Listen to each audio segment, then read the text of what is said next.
渴望就可能，心动就发生。本节目由酷爽带感点燃无限渴望的百事可乐冠名播出。美味曲奇趣多多，巧克力味豆多多。感谢我们的职场搭子趣多多赞助播出。鸿蒙折叠电脑13英寸便携18英寸大屏，折展之间体验非凡。智能电混4驱无惧雨雪湿滑。本节目由领克10EMP 指定赞助播出。本节目由专业做扫描3亿人都在用，职场必备神器扫描全能王赞助播出。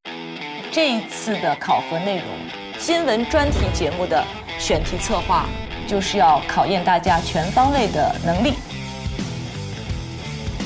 本轮考核分为宣讲和辩论2个部分。你们8个人呢会分为2个组，要好看了，要好看，这下有瓜吃了。选题其实赢了，就赢了80%了。炫吧，听我的，咱们做捏捏吧，咱们做解压玩具吧，也可以的。现在是不是我们其实是比较倾向于做传播这个题？传播我是觉得可以。对方组的选题专题名称叫《方寸之间：虚拟礼物里的传播江湖》。这一组一听完心里一听就咯噔一下。乌云压顶。解压玩具，我想到了，但我并没有觉得它非常的，可能在我们这提案第1轮就被毙了。他们的题目很抓人，他们雕琢了词句，没关系，我们这都可以改。哎呦，这种气氛，一个叫如临大敌，一个叫如释重负。没事，我们不研究它了，不研究我们自个儿。对，跟他们。我感觉这一组如果不出现原则性和导向性的大错误，我觉得胜出的概率比较大。但我觉得就是，也许他们会拍出一些不同的东西。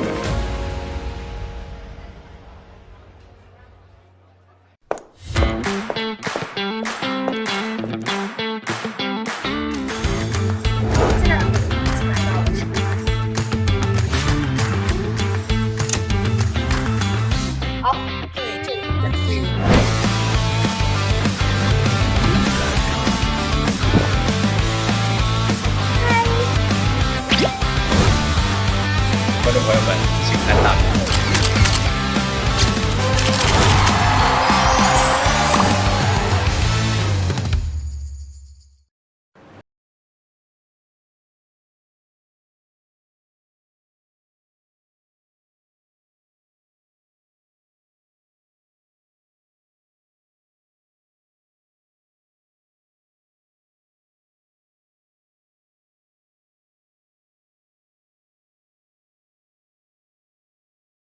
已到达东方卫视站点。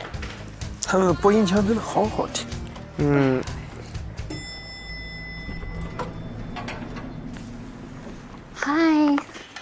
嗨，你也来得好早。对啊。哦，我们宿舍全员到齐，每天都是热心打工的宿舍团体，最勤奋的宿舍了。真是。今天要辩论呢。Hello， 早上好。哇，所有人都这么英气。早上好。哎，你俩今天好像啊，你俩都穿的西装，对，好正式。大家今天都蓝蓝的。蓝蓝的天上白云飘，白云下面马儿跑。你新改的调吗？ Yes， 我知道为什么你喜欢唱军歌了，因为军歌是真的唱不跑调啊。哎，也不一定。过去吧，走。我想的是，我们先各自理各自的部分，然后等我们理好了之后，我们就互相听，然后从头到尾给他 read 一遍。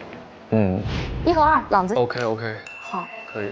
3、4部分我写的我来，然后我就说采访部分由你们2位来。好。行，我把 PPT 改一下。好，那你先改吧，然后你改完我改一下 PPT。OK， 我们一个一个来。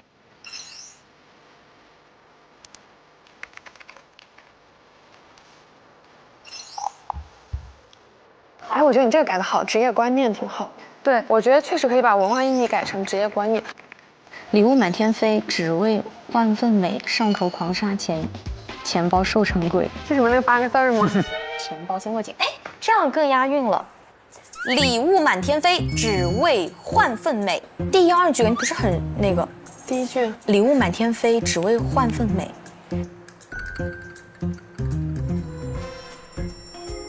只为心情美。哎，还得是你，还得是小朗之啊！再换一下。噔噔噔噔噔噔噔噔噔，舞起来了啊，嗨起来了。Pick me up。朗子，昨天你是不是核实了的数据？我看一眼啊。对。我估计对面的数据会比我们还严谨，我们的数据一定要更严谨，因为他们肯定会盯我们的数据。对，我这里有一个相关数据，我发一下群里，你们不用看。好。这效率，这是一支队伍，这是对啊。我把策划案新改的一版也发群里。好，太厉害了！现在进度非常好，我也觉得很顺畅，加油！这样会不会太简约了？还可以再多一丢丢。我也觉得太少了，有点。最后一点改完，让我们再审一遍吧。好，这都没问题。你们太想呈现的好了。对，最终版本，一共是3690个字 ，OK 了，来发群里，发群。好 ，PPT 和文本全部完成。还有演练时间，我们的这个时间把控的真是刚刚好。砍瓜切菜一般。同时要引发社会标志性表演，整体节目分为7中年买陪伴与认同。我们这个本次的题目：一人解压，情绪立国，廉价玩具的白衣服。它火成这个样子，肯定面临了一段野蛮生长的空间。解压玩具它是低成本获得情绪解压。在演播室当中，跟我们的嘉宾一起探讨这些数据背后所代表的现象。我有一个问题啊，跟大家讨论一下，就是像第4部分，它是非常多其实这种上高度、上鸡汤的这种总结式的嘛。然后还有一个这个，但是我昨天觉得有点那啥，我就想不出来太那个，要不就删了。解压玩具的未来是什么？但是少了一个问题在于，情绪经济未来的市场是什么？也不是未来的市场，而是说我刚刚提了一个，就是说情绪经济未来怎么发展？但是我没有说得很深。我是觉得未来的发展，它的重要的原因在于，一个是社会性问题，一个是经济学专家，他可以从2个角度来进行讨论。他们的大纲还没捋顺呢。他们就对中间有一个点的取舍有一些争议。你要知道它的目的是什么？当然了，它的目的这个就是我是觉得在最后这个就是未来的把2个专家用起来。主要是我是觉得最后一部分你再插2个专家有点乱，因为这个地方就是心理专家在说，你这个地方再插一个经济，然后这个地方再插一个心理。我觉得最后是未来。它可能是但是这个东西要我们再提吗？我觉得我们提不了了，东西内容太多了，哥。你懂我意思吗？我是说未来你不做一个展望吗？朋友们，提醒大家一下，咱们时间不多了，抓紧时间打磨逐字稿。一定要展望未来？不一定，不一定，就要看这个地方有没有可出彩的方向。就假设你手上握着一个，你有一个判断。所以这个不是公式，说一定要在结尾展望未来的。没有，肯定不是。对，我们在打磨逐字稿。对，咱们不要抠太细的细节。现在感觉最亮的还没有拎出来。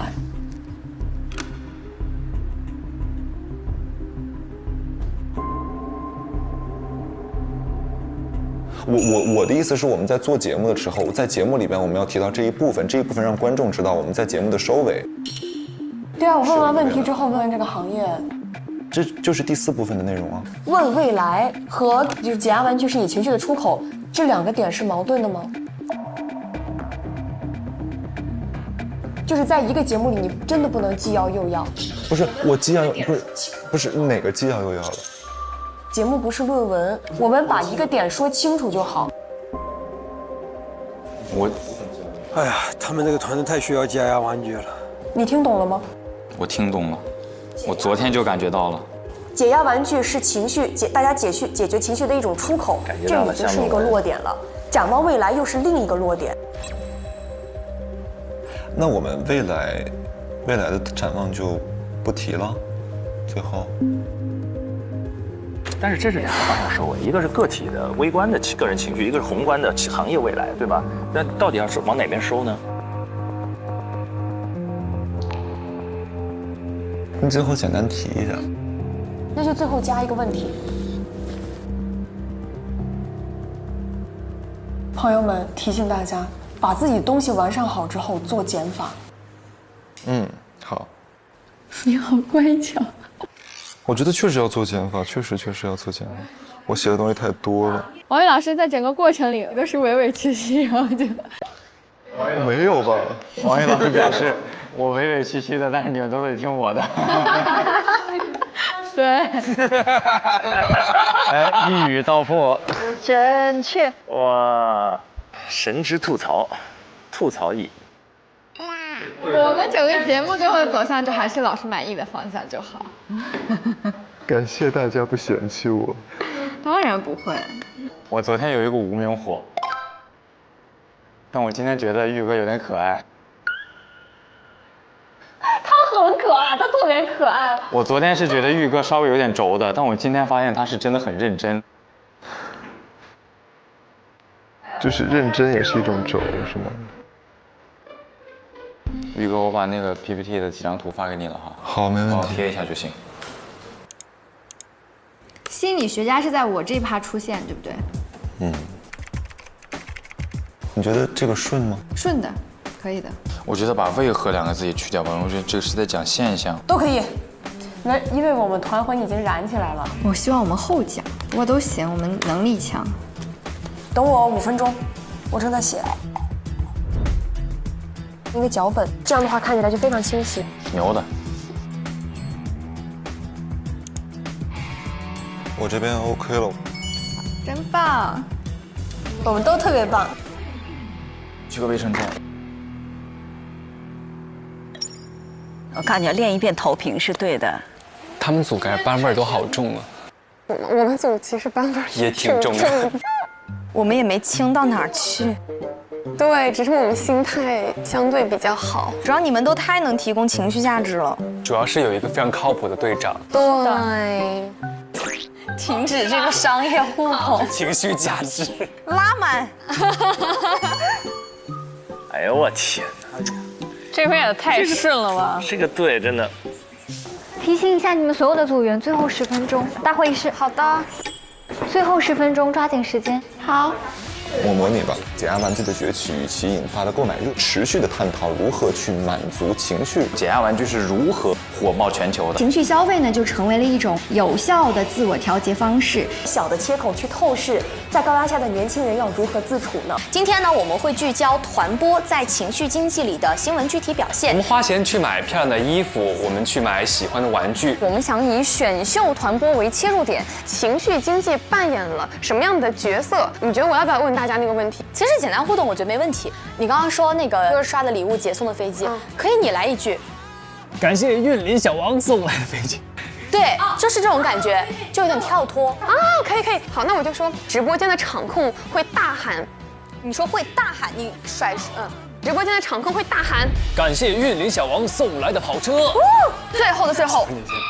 对，好，最后的最后，这场直播里 ，pick me， 哇，太有节目了，很严谨。老师好，怎么样了？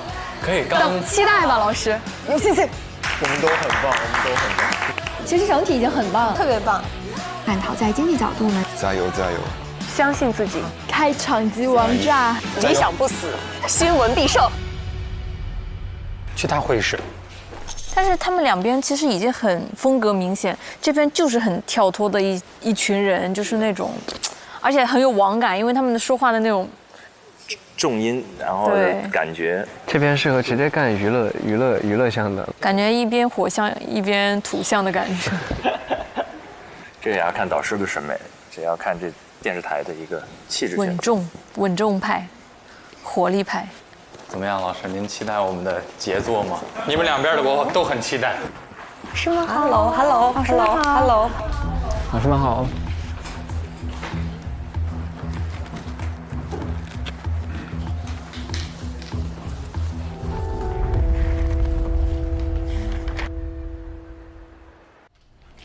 我们是开始吧，是开始吗？来了。那我们各自的时间是每组30分钟，好吗？好。顺序就是诗文组先来做你们的方案的宣讲，然后是旁征组。啊？这么突然吗？哦，诗文组先来。太难了吧？有点突然。有点突然哈。王毅平复心情。好，稍微我们给1分钟时间准备一下。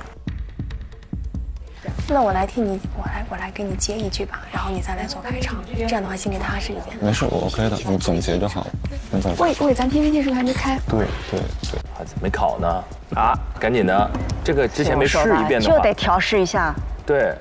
哎，我好像少收到了1份。没有，现在只有1份。现在只有1份，这个是旁征组的，对我们没有你们的。只打了1份。老师这边有策划案，你们有吗？我们来同步一下我们的策划案吧。对，可以。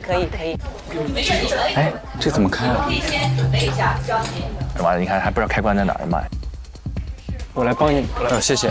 资料设备都得先试一下。提前15分钟一定得走一遍。你看宣讲，这是特别必要的一件事。尤其是格式，好多 PPT 一上去拉宽了，还有字体没有，出不来。哎呦，这个是是这样子的。这个是叫年年乐对吧？我有一个同款的钵钵鸡。哇，鲁豫姐真善良，她知道那边需要时间，她给大家聊这钵钵鸡啊，聊这些。我们家有1箩筐这个，因为我们家有小孩儿。哎，可以了，OK 了。而且这个有些。林慧，你为什么不给我？小花呢？那个给文林实现了一个。没事，我说着玩就说着玩。我想求助一下。我的天！找电脑了。赵薇，你们的开始了吗？没有开始。老师们，我只是王玉，委屈哥，你是想干嘛？那你帮我来翻页吧。好，我帮你翻页。我来帮你。你先适应一下。对。是这样吗？是这样对不对？不是，你双手翻页，双手就是它不会出错。对。如果你们准备好了，跟我说，我会开始计时。好的。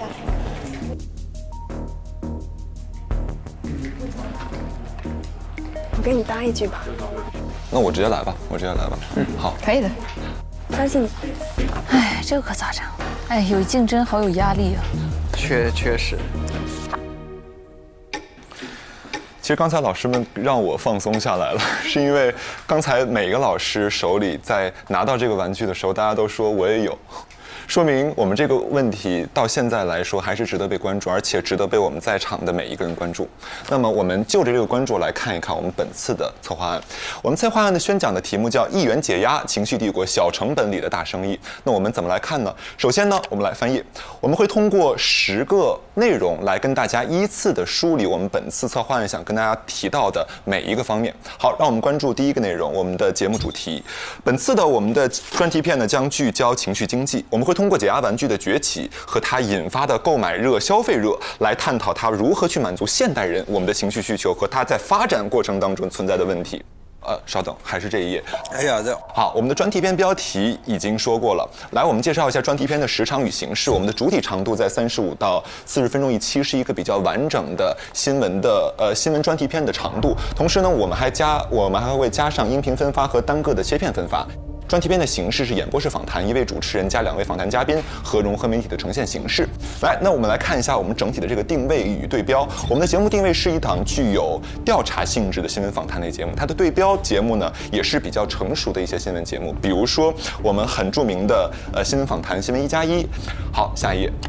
那让我们来看一看我们这期为什么要做这样的一个选题。我们来分析一下可行性啊。首先，从2024年、2025年直到上周，甚至是昨天，都会有和解压玩具相关的报道。我们可以看到，这是一个非常长效的新闻。解压玩具的这样的一个市场其实是非常大的。那么这个经济考量也是我们考虑在内的。和我们来探讨一下我们制作的目的和意义。其实我们想到媒体，它是具有服务功能，它也具有导向功能。那么对于我们每一个消费者、每一个人本身的关注，是我们本次在专题片中想承担的一些话题。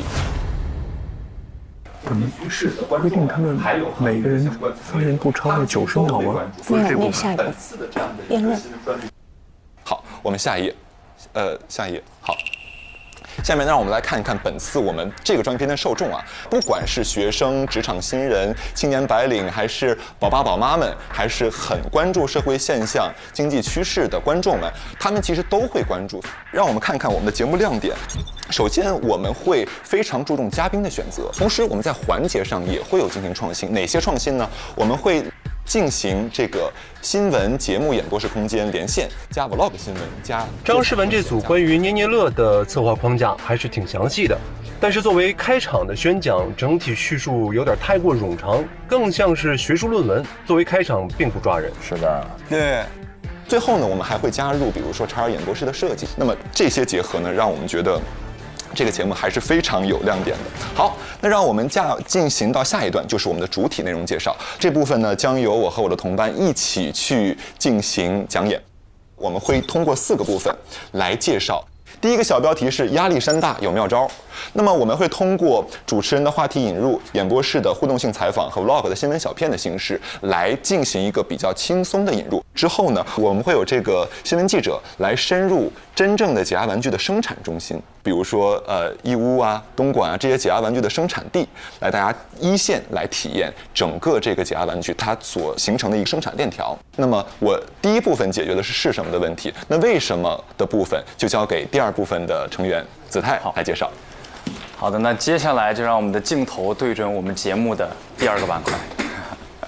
那么在这个节目的板块当中呢，风靡全球的解压玩具与被捏爆的焦虑，想必各位老师在拿到那个捏捏玩具的时候就已经感受到捏爆的感觉了。这是个好互动。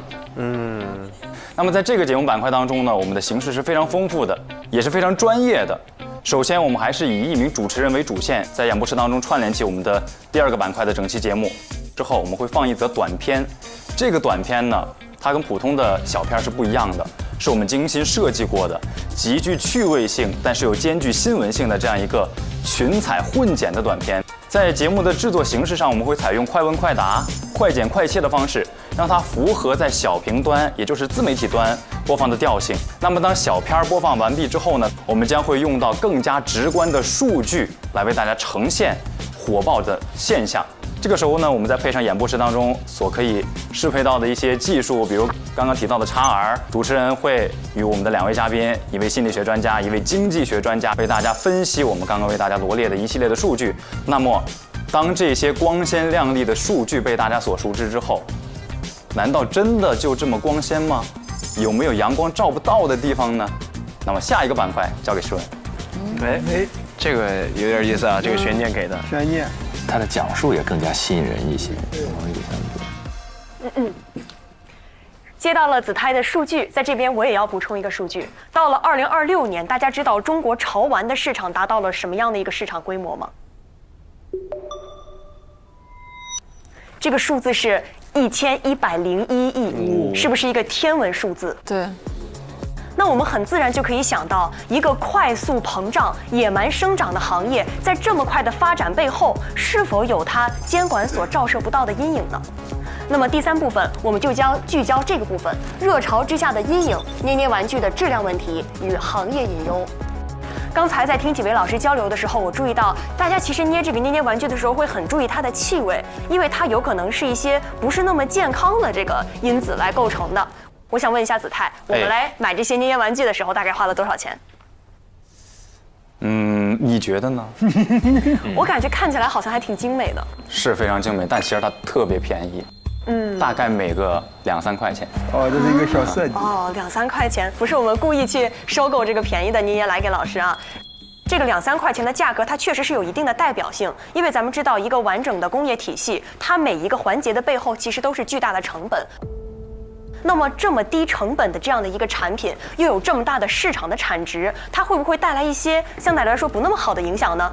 那么在第3环节，首先我们会引出主持人去做一个1分钟的串联控场，为我们介绍一下捏捏产业是不是会存在什么问题。然后接下来进到我们的调查环节，我们会聚焦这个行业它是否有一个统一的监测标准。我们对标标准就是国家的这些空气的质量标准。嘉宾站在现场为我们逐条解析，应该怎么去认识它对我们身体产生的影响。哪一些标准对应的是哪一些内容？张诗雯那组他们的选题相对稳一点，他们切入话题的角度做的方法是非常符合一个新闻专题报道的一个方法。我们的这个模式是足够成熟的，因为我们可以看到这个节目的制作本身，它的框架本身其实已经足够清晰。今天我们讨论的是捏捏玩具，讨论的是解压玩具和情绪经济。那么下一次可能我们可以讨论出张诗雯他们这一组符合我们最开始给到情绪经济这4个字的要求。我们将回归到情绪经济本身这个部分的小标题呢，我起的是叫做“别焦虑，你的情绪能被看到”。我们其实是希望从经济和心理学2个角度来向大家解释低成本同样能够获得情绪解压的方式，以及关于情绪消费崛起的问题。年轻人到底为什么现在愿意为了快乐去买单呢？他们这一组不像之前看的那么兵荒马乱，反而条分理性了，逐层深入，一层一层。当一个玩具真的能解决你的心理问题的时候，这个玩具的存在本身就会显得很重要。这一个有人情味的选题，我相信我们可以把它作为一个切口，去透视到当代年轻人想法中的一角。这里呢，其实我想不仅仅是我们今天的这个小切口的解压玩具，包括我们其实对方辩友的这个一些主题。提前引入了，先来一脚。像团播呀，或者是虚拟 AI 陪伴服务等等这样的一些虚拟情绪的商品，都还是能够给我们带来很多的好处的。那么最后，我们希望我们会以这样的一种真诚的呈现，去给大家呈现一份又扎实又可看的答案，形成这样的一份新闻大餐。因为我们相信，看见本身就是呈现，呈现本身是一种看见。在英语的语境里面，我们知道 I see you 其实有一个含义，就是 I love you。我们可以看见你的心理，我们可以看见你的情景与意识。我们也会用这样的一种严谨的流程，把我们的看见，把我们的关切变成一档真实投放的节目，变成一档可以带来收视率的新闻作品，同时也变成一种更加持续、更加有力的、更加深度的看见。谢谢。不错 ，Bravo， 不错呀。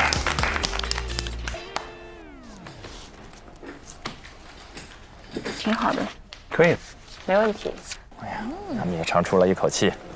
第二组可以做准备。其实第二组会有压力，肯定有。如果第一组表达特别好，那第二组压力就巨大。你上去先让大家放松点，现在放松点，太紧张了。对。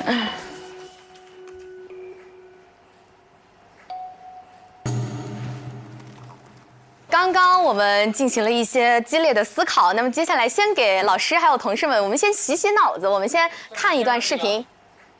来了，两种风格了。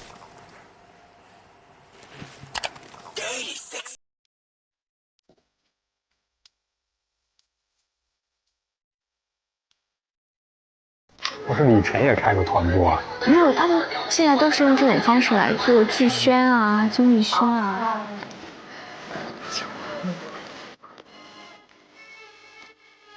录音老师，其实这个在底下讨论的时候会觉得特别炸，但是一旦面临4个特别严肃老师的时候，容易显得有点小尬。好，那刚刚各位看到的这一段视频呢，正是现在正在刷屏的团播标志性的舞蹈，叫做扫腿舞。然后支撑这股热度背后的呢，是一组有关团播的很惊人的数据。我们切换到下一页 PPT， 看他们怎么展开了。首先是每秒30条的一个弹幕啊，相当于是1.5万元每分钟的消费选票。然后每天同步开播的上千个直播间，相当于300个大型演唱会的实时互动量。在一个超投的团播直播间里，他们的流水就能够撬动一家中型企业的一个月营收额。他们这个数据挺抓人的啊！当然了，你看你就能记住嘛，一下就对。对，而且他们直接给，相比上一组介绍了很多，淹没在里边了。对。那么在数据背后，可能大家会在想，团播是什么？扫腿舞是什么？情绪经济是什么？为什么大家会为了团播去买单？我们全部浓缩成了我们今天这组的选题，叫做“方寸之间虚拟礼物里的团播江湖”。封面做的也很好，漂亮的引入。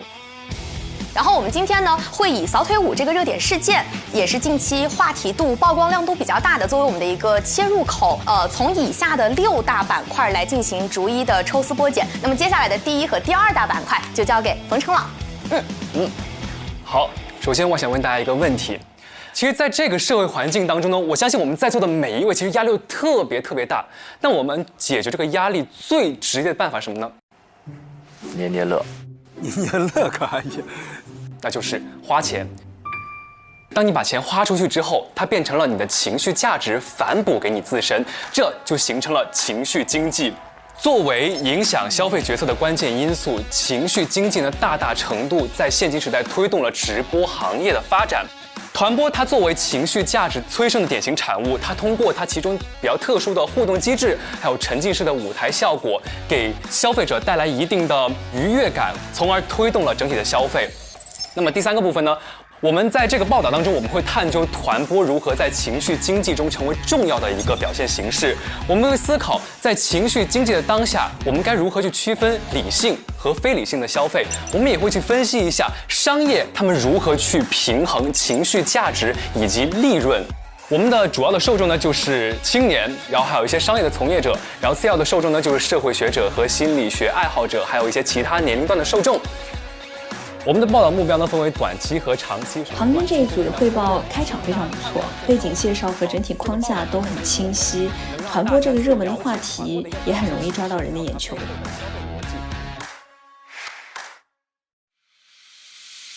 那么接下来我们整个节目的框架交给吕佳来说。好的，谢谢。那首先我们来看一个表格。那在这个表格里面，我们是主要分为了有7个部分，从先导片到进新闻口播，再到接采小片，第1个专家对谈、新闻小片，第2个专家对谈和结束语这几个部分。这个片子整体的时间是将近半个小时左右。那其实我们的形式设计主要是由主播的口播和背后的数据呈现2方面来进行的，以选秀类型的团播为切入点，以数据为支撑，来引出经济、团播经济、情绪经济的全貌。第3个部分是我们的接采小片，这个部分我们主要想展现的是团播这件事情里如何去引到情绪消费，而在情绪消费里面，大家会有各种各样的状态，比如有不同的年龄段、不同的年龄层，用户去观看团播的情况和消费意愿的高低是不同的。那对此，不同的年龄段、不同的性别、不同的城市的他们说：“哎呀，什么意思？哎呀，加班加得好累呀，刷会扫腿舞吧。”哇，这个不错，给他们刷礼物了。来了，表演来了，演绎要演起来了。这个小伙子真好，一口一个阿姨叫的真亲切，比我那个不回家的儿子好多了。哎呀，怀孕了，哪里都去不了，就喜欢看美女跳舞。还有小剧场，朗朗真的适合，提供了很多情绪价值。他还有定格。就是我们一些环节什么的，我们会加入创新，可以设置的好玩一点。我也觉得，我们不要那么死板。就是这个意思。咱们都是能玩活的人，咱们这个组那包的。我们是不是可以来点情景演绎？比如说在最开始的时候有代入感、有共鸣感，也讲清楚了这个东西是啥。这边说这还是新闻吗？那具体来说，消费者的情绪价值是如何转化为消费行为的？那内里的动因又是什么？那接下来由韵玲来帮我们讲解第1个专家访谈的部分。好的。那为什么团播可以在短期之内如此的爆火？那我们接下来就会邀请薛兆丰薛教授，他呢是一位经济学家，同时呢他也录制过相关的这个主播职场竞技秀的这样一个综艺。所以说，我们一致认为他的深刻见解是可以助力我们将情绪经济与团播的这个点挖掘到极致的。这是我们列的一些专家对谈的一些大方向的问题。那第1个点就是团播为什么可以让千万人甘愿为虚拟物品去进行一个付费？那其实现在随着这个社会环境的变化，人的孤独感是有提升的。那其实团播它是一种交互性非常强的模式，它营造出了一个小型社会的感觉。那这种模式其实在一定程度上是填补了人与人之间的那方面的社交空白。那另外一方面呢，它其实也是一个很好的情绪的宣泄出口。没错，对。那第二个点呢，就是在团播的这个场景里，情绪经济扮演了什么样的一个角色？它是如何运作的？其实，在这个我们中国的演艺圈里，我们的这个造星主体是经纪公司。但是呢，在团播这个过程当中就不一样了，我们所有人都可以是造星人。比如说，我们进一个直播间，这个主播我太喜欢了，我就给他刷礼物。那在这个过程的同时，我们会产生一种非常强烈的情感需求。那这种情感在某一方面，它也会让渡成为一种消费，增强了我们与他们之间的一个消费粘性。大家的逻辑思维都特别的清晰。对。那第三点就是在不同的年龄层的用户当中，对于团播的情感需求有什么样的区别？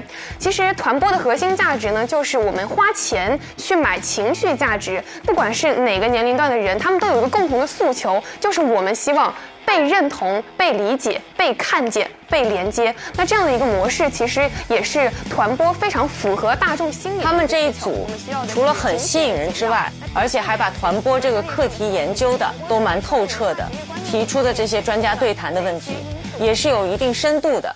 现在有很多人，他们选择了投身到团播这样的一个事业当中来，其实也另外一方面说明了团播这个事业让年轻人脱下了所谓孔乙己的长衫。我们对于成功的定义更加的广泛了，我们不再执着于我们传统的高学历。唐征他们这一组关于团播正向的、负向的，他们都有表达，能看到他们有很强的社会责任感。哦。非常好。接下来这个新闻小篇，我们会采访一定的团播主播，去展示他现实的一些困境，进一步的指出，比如像现在团播出现的一些问题，内容低俗化、诱导性消费、数据造假等等的乱象。独木不成林，三方可成行，三方合力分别是从监管层、平台和从业者。监管层的话要树立更加强性刚性的规则，平台呢也不能只是做流量的中介，那么从业者更应该明白，直播江湖如果想要发展的更加的长远、更加的可持续、更加的健康，那么还是要回归到最初的本心，就是情绪价值的可持续性的供给。那其实说到这里，屏幕渐暗，灯光熄灭，24小时不停歇的扫腿舞也终将会有落幕的那一天。但是方寸之间的屏幕，它所源源不断提供的情绪价值是不会停歇的。那如果说我们想要这个团播经济，它向着更加精细化的、丰富化的情况去发展的话，还是要回归到最初的本心，那就是有责任感的传播情绪价值。这个是我们对于整档节目的一个思考。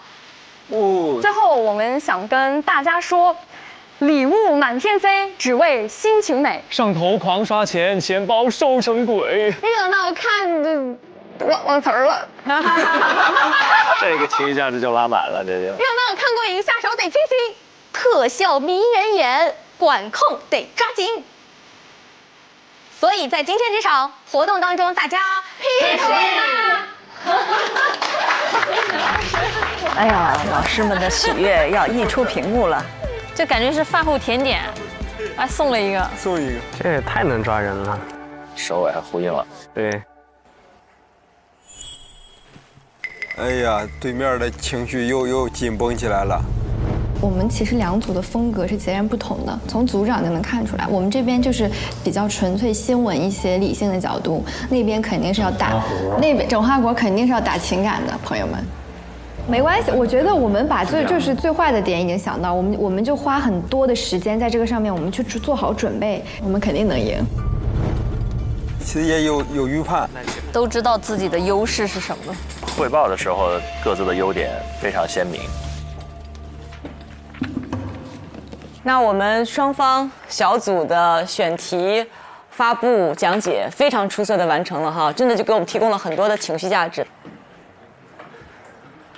接下来就给大家一共45分钟的时间，马上就要进入之后那一轮的一个考核。要辩论了啊，就是一个自由辩论的形式。辩论题目就是我们组的选题就是好在哪儿？这么直白吗？这。有理有利有据。那每一次每一个人发言的时间不超过90秒。那顺序呢就是你们组来一个，然后你们组这样交替进行，然后等一下辩论时间是30分钟。接下来火力全开。老师，我有个小问题啊，就是我们在探讨的这个过程当中，能不能去跟对方讨论一些对方节目当中的一些问题？我明白你的意思，就是可以治愈对方。你能不能回答我这个问题？对，因为确实我会有1、2个问题想要跟对方交流。我觉得只要不是攻击对方，说对方的问题是可以的。这个难，这个纯随机。大家一起来找茬。这个质量真的有问题，我在玩了这么一会儿就变成这样。怎么呢？黑了，就已经上面都没有了，弄了一手。哦，掉色。不是，我跟你说，你捏错了，这个不应该打开的。这个捏是在那个塑封袋里的。对你不能打开。捏塑料袋有什么意思呢？没玩过。也能捏啊，有手感就好啊。啊，是这样的吗？完了，我的送你。我不要，不能再捏了。姿态跟老师呛不去。啊？老师，您可以刷会儿土味直播。走吧，走吧，那我们去吧。咱们就在这儿聊吧。好，我们就在这儿。行，那我开始计时了。好。哦，不是立刻开始啊？对，45分钟准备。这不让攻击，有点削减战斗力啊！你只要不是那种人身攻击就可以。来，屋里咱们来说。这个时候，王玉就特别有发言权。王玉可以把自己一肚子火的，真的是表扬吗？就是他擅长提出问题，提出问题，但又不用帮对方去解决问题，他太擅长了。刚听完不一样的观点，就是可能下意识有点攻击性，咱们先平复一下情绪。然后第二个就是咱们这回整体的一个思路，就不要太有攻击性。我觉得应该是讲我们这个节目到底怎么好，就是它其实是这个辩论，除了你攻击对方，还是一个很重要能给自己拉票的环节。就是我觉得我们关注到我们本身的优点，然后我们说完了没有优点以后，我们再开始跟对方讨论。徐攻击，咱们也要做这样一个准备，他没法让咱们把1轮、2轮都说完。哦，对，精准的内容，好的内容想起来就先扔，想起来就先往外扔。没问题，没问题。来，朋友们，就如果按照咱们界限点辩论的思路，我们要立论。就是我们立论首先要先立住，比如我们要有3个非常简单清晰，让对方记得住的点。5分钟吧，来吧，来吧。他们3个负责说优点，王玉负责攻击。这个准备时间挺紧张的。可以，我们就是。天哪，我从来没有打过辩论，怎么办？我根本不知道怎么辩论哎。啊！你要对自己的选题有信心。但我在想，一个人站起来说90秒，我感觉我说30秒我就说完了。没有，90秒很快，90秒很快。真的吗？因为我们今天的辩论其实不是传统的辩论，传统辩论其实是坚定自我反驳对方，但我们今天所要做的唯一的事情就是坚定自我，我们真的很好。哎，我们是不是可以这样子？我们先列个提纲，比如说节目的形式、节目的内容、节目的什么点，我们每一项都好在哪儿，我们都给它列出来。比如说第一个，每个人都列自己的，然后把它按顺序整合。OK。就是辩论里面最重要的一点，就是我们不能被他们带着走。我们的立场就是我们好，但是他如果一直在说你们不好，我们不要陷入自证的陷阱。OK， 明白。我们就说自己，我们就专注自身吧。我们就自个儿好，我们就是好，就是好，确实好。对，主要还是说自己好。这里边有辩论队的，雨佳是辩论队的，我记得。怎么突然对雨佳的印象就好了起来？不是同行相亲吗，哥？没有。团播这个选题的本身，我想的第一个是因为它新、它热、它有曝光和流量，对。然后它也会迭代出新的形式、新的爆点，它其实是在越来越爆。对。就扫腿舞只是其中一个而已，所以我觉得团播未来的发展是值得被讨论的，所以我们才会做这个选题，想到一个很好的小切口去切入，就是从义乌调研，然后以小见大，我们五毛帝国里的那个策划，其实最后聚焦到了情绪本身这件事情上，我觉得是一个很好的升华和点睛，然后也引起了我们在社会大众的思考，同时我们给出了大家对关于情绪的解决问题，我觉得这是一档有温情的节目，不仅仅只是在哗众取宠。他们太好笑了，他们说做有温度就不是哗众取宠，那哗众取宠在说谁呢？这叫暗藏讥讽。暗藏讥讽。然后我们的节目是兼具的，我们的群彩混剪的小片是极具网感的，同时又兼具可以在大屏端播放的新闻性的。但是，一档节目怎么可能又有趣、又严肃、又深入、又调查？他们有点想得美了，但是他们做不成。形式为大，内容为王，内容才是我们的核心诉求。 Yes。我们的这个选题是目前时下非常爆火的一个热门选题，就是有时效性。说到时效性的话，我们可以提供这么一个证据：团播的一些新闻报道是要比捏捏多出很多。咦，拉踩了。要精准，不是多出很多，比如说翻了几倍。我搜到了，我现在截图。所以我们的所有嘉宾选取其实是对于我们的本身的问题，丁是丁，卯是卯来，一个萝卜一个坑来对应的。就是我们的专家是吻合单一，但是具有穿透力的。我们有落地性、猎奇性、可迁移性。从经济的角度来说，它的消费者的群体足够广，有经济消费能力且有分辨能力。给我们人，给我们批资金，现在我们立马就可以开工干活。就说明它有社会价值，有社会意义，必须得做。是由浅到深的，贴近生活的，随时随地就可以看到的。还有什么角度？还有什么角度？如果对方先过来攻击咱们的话，该接要接。他们说什么我都能接得住，我就要拿到那个总结的点。我们坚守立场，守土开疆，随机应变。我已经准备好了。他们的语言表达能力都好强呀。时间差不多，让他们准备过来了。好，我们 OK 了。哇，这么快？哎，对了，我们要先决定顺序，要不我们先说，你们觉得呢？还是让对方？他们先说吧。他们先说吧。然后玉哥第一个说话。好。那他可能直接就攻击啊！太好了。我感觉玉哥第二个说话就挺好的，咱们刚才是第一个，那现在就是让他们吧，他们先吧。玉哥第一个说话。王玉刚说他们说什么我都能接得住，我现在很期待。接下来看王玉的 show time 了，火力全开呀！嗨。我看到 Deep 老师了。Deep 是谁 ？Deep Seek。哦，D 老师，查找辩论技巧。我看见周公了。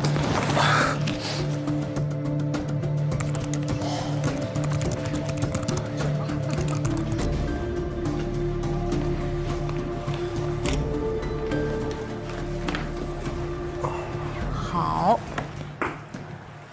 那下面呢，我们这个环节的考核就正式开始了。我再重复一下我们的一些标准跟规则，就是总的时间30分钟，顺序呢就是这样交替进行。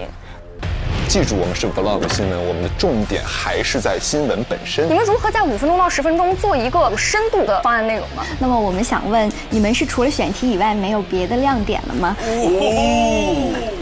太可怕了！新闻是什么？内容为王，形式为大。每一个人每一次发言不要超过90秒钟。那你们刚才双方是不是已经定好了谁先开始？你们定好了吗？对方先来。好，那你们先开始。好的，旁征组先开始好吗？好。你们要准备好了，你们就随时开始 Q 一下冯林，他计时就好了。开始了。各位老师好，对方辩友好，我是团播组的李雨佳。我认为我们从3个方面来聊一聊我们本身的选题。首先从团播的选题本身方面，这个选题足够新，有流量，而且它会更新迭代出不同的形式，比如从之前的聊天到卖货，再到如今的选秀，所以它未来的发展是值得被讨论的。而第二方面，我想聊一聊我们新闻的产出意义和特殊性。我认为团播是情绪经济里面一个比较特殊的组成部分，是互动性、跟风性强且有用户粘性的经济趋势。它属于情绪经济里面有关于权力、掌控和支配的部分，所以压力性的情绪经济有许多平替，而团播直播的实时互动和选秀具有不可替代性。列队列得很好哎。最后我们想说一下我们的落地方面，我们的落地性是很强的。当我们在看一个新闻评述或者说一档新闻节目的时候，我们想在一个大的平台、主流媒体的平台想看到的是什么？我们可能想看到的是在权威平台对于一件问题的深度解析，因为我们可以看到接触不到的专家、接触不到的观点，在这个地方有思维的碰撞，而主持人在里面充当一个嘴替的角色，来帮观众问出一些问题，而非说我在形式上一味的进行创新，不回应或者说较少回应观众的一些情感关切。好的，这就是我的发言，谢谢。Bravo， 对方都开始鼓掌了。哎呦，世文说：“你给他鼓掌。”来吧，玉哥，玉哥开火，玉哥。好的，我想跟大家其实聊一个我们一开始在构思整个策划案的一个问题，就是我们最关注的，也是我们很骄傲的一个问题，就是我们对于结构本身意识的这样的一个构建。我们策划案的目的是什么？是让大家让所有的审片的人，或者说让制片人，他可以在短时间内了解我们想要干什么，我们会做什么，我们会用什么成本、什么样的方式去完成。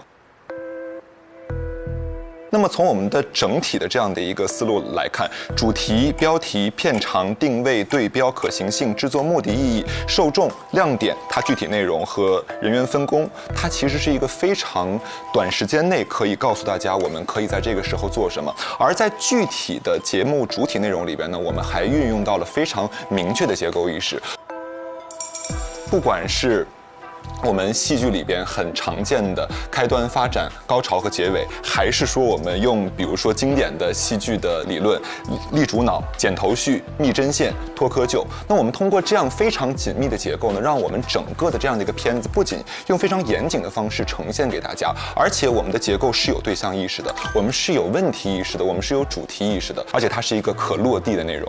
好，这是我的内容。对面愣了。刚才对方讲到你们的这个整体的框架，你们觉得特别好，但是其实刚才对方在讲述的过程当中，我留意到其中一个点，就是你们有提到你们的内容是希望可以在新媒体平台上播出，同时又可以在大屏端播出的。但是我觉得这两个不同的平台，它们其实中间是存在着一定小小的差异壁垒的。那在这个方面，你们是怎么去界定的呢？好问题，你们优先谁？那另外还有个就是，我觉得我们的这个主题就是非常好。我们的这个主题它是具有故事性的，很多时候人是感官动物和听觉动物，在我们听到一个东西或者看到一个东西的时候，我们会第一时间觉得这个是我们好奇的，这个点是我们想去了解的。那我觉得像团播这样的一个平台，他们同时给我们呈现的是更具有所谓的音效、妆发，然后再加上更多很惊喜的部分。新闻有一个很重要的点，就是它发生在我们的日常生活当中，我们随时打开手机就可以看到，它是我们感兴趣的，并且猎奇的。谢谢。我简单回应一下对方。新媒体和主流媒体因为平台不同、播出形式不同而造成的很多的问题，其实这个就是我们探讨了好久想要准备的一个问题。因为首先我们运用了 vlog 新闻的形式。什么是 vlog 新闻？其实从康辉老师和刚强老师在一开始做主播说联播和大国外交最前线的时候，他们就会用一种非常新闻式的视角，但是用一种非常人格化的语态来进行展现。所以说呢，我认为这个表现形式既是一个可复制的路线，又是一个可以被检验的内容，也是一种可以被表达的一种形式。那么我们想，既然有这样的前辈给我们这样的一个复制机会，那我们年轻人为什么不用这种好的形式来进行展现呢？同时，我们并没有因为我们兼顾新媒体而忘记了主流媒体。记住，我们是 vlog 新闻，我们的重点还是在新闻本身。所以说，我们又摊了一张大饼，同时呢，每一个上面都有它的美味。好，举例子还是辩论里比较有效的一种方式哈。他其实是有内容的，但是他说话有点绕。对，有很多大词儿把那个内容稀释了。我不知道大家有没有真的拍过 vlog。vlog 它的最大特点是什么？是真实性，是带有主观的。但我们做新闻是需要什么？我们需要客观的。你看他就很精炼，很精炼，一句话就说到痛点。你如何保证你在举着个相机走进去这个工厂的时候，你保证你所看到的东西你都会展现给观众呢？我说一下，很不巧，就是我的本科毕业论文写的就是 vlog 新闻。vlog 新闻它的什么特点呢？首先 ，vlog 新闻就是有主观性的。那么 vlog 新闻它是结合新闻和 vlog 来进行融合的一个产物。所谓的新闻，它之所以高高在上，是因为我们主持人本身他其实跟观众是有一定距离的。但是如果说当我拿着手机 vlog 新闻来跟大家进行交流的过程当中，主持人以第一视角带着观众们进行一系列的观察和探访的话，它就会对我们造成更多的吸引。同时呢 ，vlog 它本身还有社交属性，主持人和观众和身边的采访的对象的一系列的交流，它其实就是这样的一种社交方式，或者说被我们认可的一种社交方式。所以说 vlog 新闻之所以成立，它不仅仅是我们写在这个策划案里，它还有学术论文的支撑，同时呢，它也有很多新闻的案例来去告诉我们 vlog 新闻它是一个非常值得存在，而且很有研究价值的一个课题，也是一个可以实现的对象。厉害。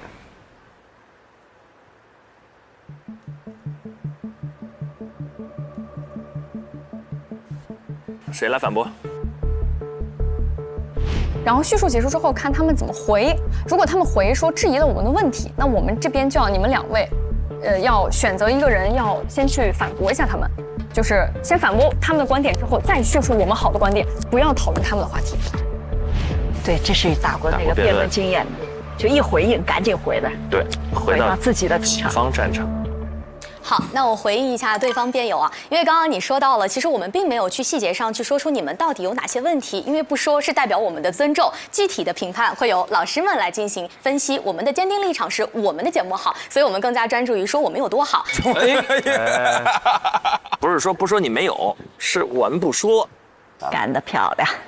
然后再回应一下你刚刚所说的结构的问题。结构，新闻是什么？内容为王，形式为大。形式是你在审片的时候，是你快速的想要向制片人提交你的报告的时候，你的出发点和侧重点。但我们的出发点是为了传播。我们一直在策划的过程当中，我们想的是新闻追求的是什么，我们传播的是什么，以及通过这个选题，我们想向受众去表达的它的价值、它的意义是什么。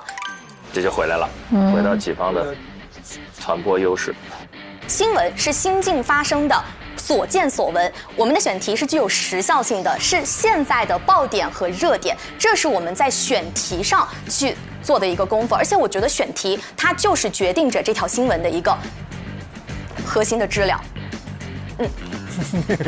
不断强调这一点。跟热点吗？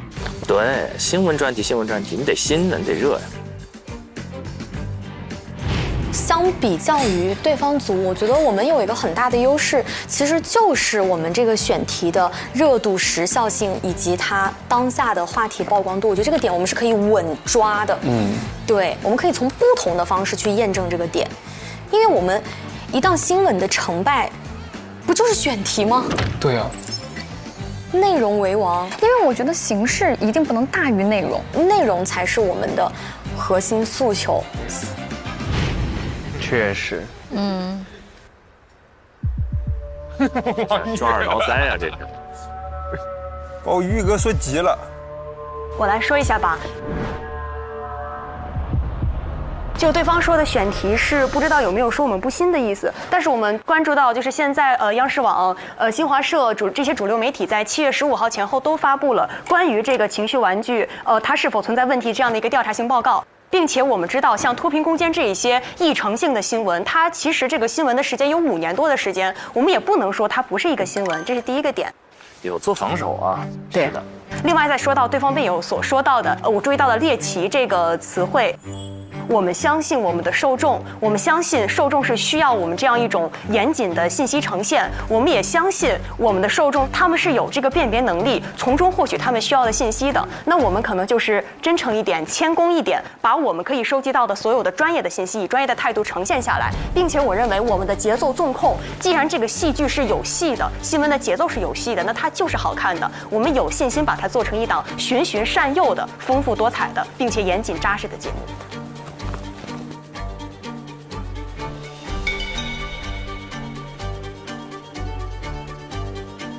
而且我补充一点，我们的节目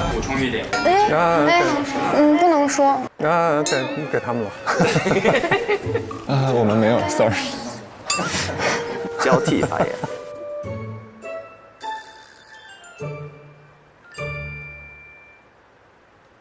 其实我认为我们今天 focus 在的点是选题，然后刚刚你也提到了，你看过的一些主流媒体的平台，但其实我翻阅过了这几个主流媒体的客户端，然后我总结出这么的一些数据。在新浪微博上，最近的一条关于捏捏的新闻是7月22号，而关于团播的新闻是昨天的下午6点10分。上数据了。第二个我可以搜到的是人民日报的客户端，关于团播最近的新闻是7月20号，而关于捏捏最近的新闻是5月28号。第三个是今日头条，关于捏捏最近的新闻是5月28号，而团播最近的新闻是2个小时前。是2个小时前。哇，干得漂亮！谁新？太狠了，刀刀见血呀！谁新？一目了然。这种是最狠的，上数据在辩论里。这就是数据的效果。冯程朗发言都说的挺点子上的。你看啊，我对比一下啊，各个平台上一次报道你的新闻，我觉得有点超过他第一次选题的表现比较多。就是我觉得对于我们的选题，我们是首先要具备这个就是新进的一个事实。我觉得我们的选题会更加离我们更近一点，而且我们选题的受众会更广泛一些，它包括不同的年龄段、不同的地区。但是数据显示，其实捏捏的整体受众大约集中在3岁到15岁的小孩。那你们这个新闻，它背后的受众还会有哪些人呢？太狠了。不好意思，我来回应一下对方辩友的那个刚刚说的问题。其实我发现对方的几位辩友一直在非常强烈的去强调选题这件事情。那么我们想问，你们是除了选题以外没有别的亮点了吗？进行攻击。绵里藏针呢。其实呢，刚刚我们的这位同学一直提到了说选题，我想重新强调一下，我们这次的一个 pre 的形式，其实重点是强调在一个新闻栏目的策划会，而不是仅仅是选题会。当然呢，针对选题，我们也会给出有力的一个回应。像你们提到的团播的这个选题，我们其实非常认可你们的选题，我们觉得你们的选题非常的有趣，也非常的新颖，同时具有时效性。但是呢，我们觉得有一点点的遗憾，可能在听完你们的 pre 之后，我们觉得你们并没有特别深度的挖掘出来团播这件事情和我们的情绪经济之间的一个深度的链接和关系。这是论点的攻击了。对，评委可以。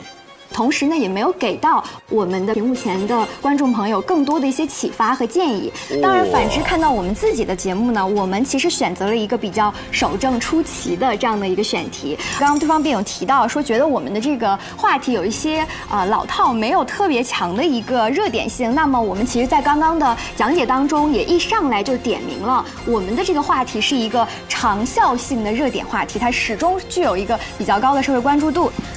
好，对方辩友虽然整体的表述非常的温柔啊，但我觉得攻击性也是一点都不差。首先回应一下，其实我们一直在说选题，我们已经达成了一个共识，就选题一定是重要的，所以并不是因为我们并没有其他的亮点，而是因为我们把最重要的放在最先说。接下来我相信我的各位的同事，他们也会依次的去论证我们其他的一些亮点。那我就要说到第二个亮点了，就是新闻的价值，因为新闻的价值就是能够体现出我们在前期策划到中期播出到后期传播，它整个过程当中我们整个节目的完整性以及它的意义和价值感，最终去看这条新闻它到底有没有价值。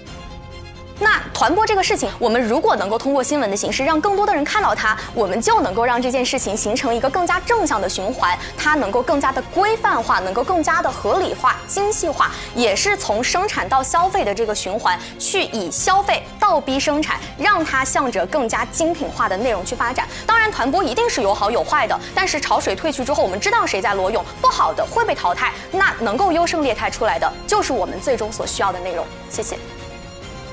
我的妈呀！厉害！唐征老师真的针锋相对呀。刚刚对方提到了一句话叫做可食性，那么我现在有一个非常想要虚心请教的问题。刚刚看了大家的表演，我想知道刚刚的表演是可以搬到东方卫视或者同等类型的上星卫视的新闻节目当中去进行演绎的吗？加班加得好累呀，刷会扫腿舞吧。哇，这个不错，给他们刷礼物了。人家在宣讲啊，对，人家在呈现这个形态。有人回答我吗？好，我来回答。因为我们的表演只界定在我们的宣讲模式，并不是说我们的节目。所以我觉得你们同学，我们的模式是你回答完之后要坐下，然后我来反驳你，谢谢。然后我说完，你可以再次站起来，谢谢，请我们尊重规则啊。哇，气场拉满了，女王范儿。然后刚刚其实我们在强调一个点，我们已经把选题这个点过去了，但是你一直还在不依不饶，是不是也觉得我们的选题其实确实是更新、更贴近生活以及更有价值的？哇，庞总也太会了，干得漂亮！然后再来一点呢，你刚刚说到了一个完整性，完整性是什么？是在我们可操作、可落地、可实行的范围内，能够把我们的每一项节目和结构内容能做到小而美，而不是大而全。有的时候呢，什么都想要，可能会害了你。结束。你看看这个经验不足啊，小伙子，送到枪口上了。我来回应一下。我们其实先回应第一个问题。刚才对方说到了新闻价值，我们来说新闻价值是什么？实心性、重要性、接近性、显著性、趣味性、真实性。其实我们在真正的每一个讲述的板块，我们都讲到了我们的新媒体的方式，我们可以趣味、真实、接近。那我们本身的讨论呢，它是一个长效论，它具有实心性。那同时呢，本身这样的一个话题，它的经济啊、文化问题啊，它其实很具有重要性和显著性。所以说，我认为我们的整个的新闻调查的这样的一个片子，它背后它其实具有非常浓厚的新闻价值。那么，如果对方你们来通过新闻价值来反扣一下自己的话，对方能不能做到这6点呢？哇，他真的，王玉特别适合做学术性的主持人，你看全是各种名词，就是他是一个学术语态。那其次呢，我最后还想总结一下，就是我们对于嘉宾的选用问题。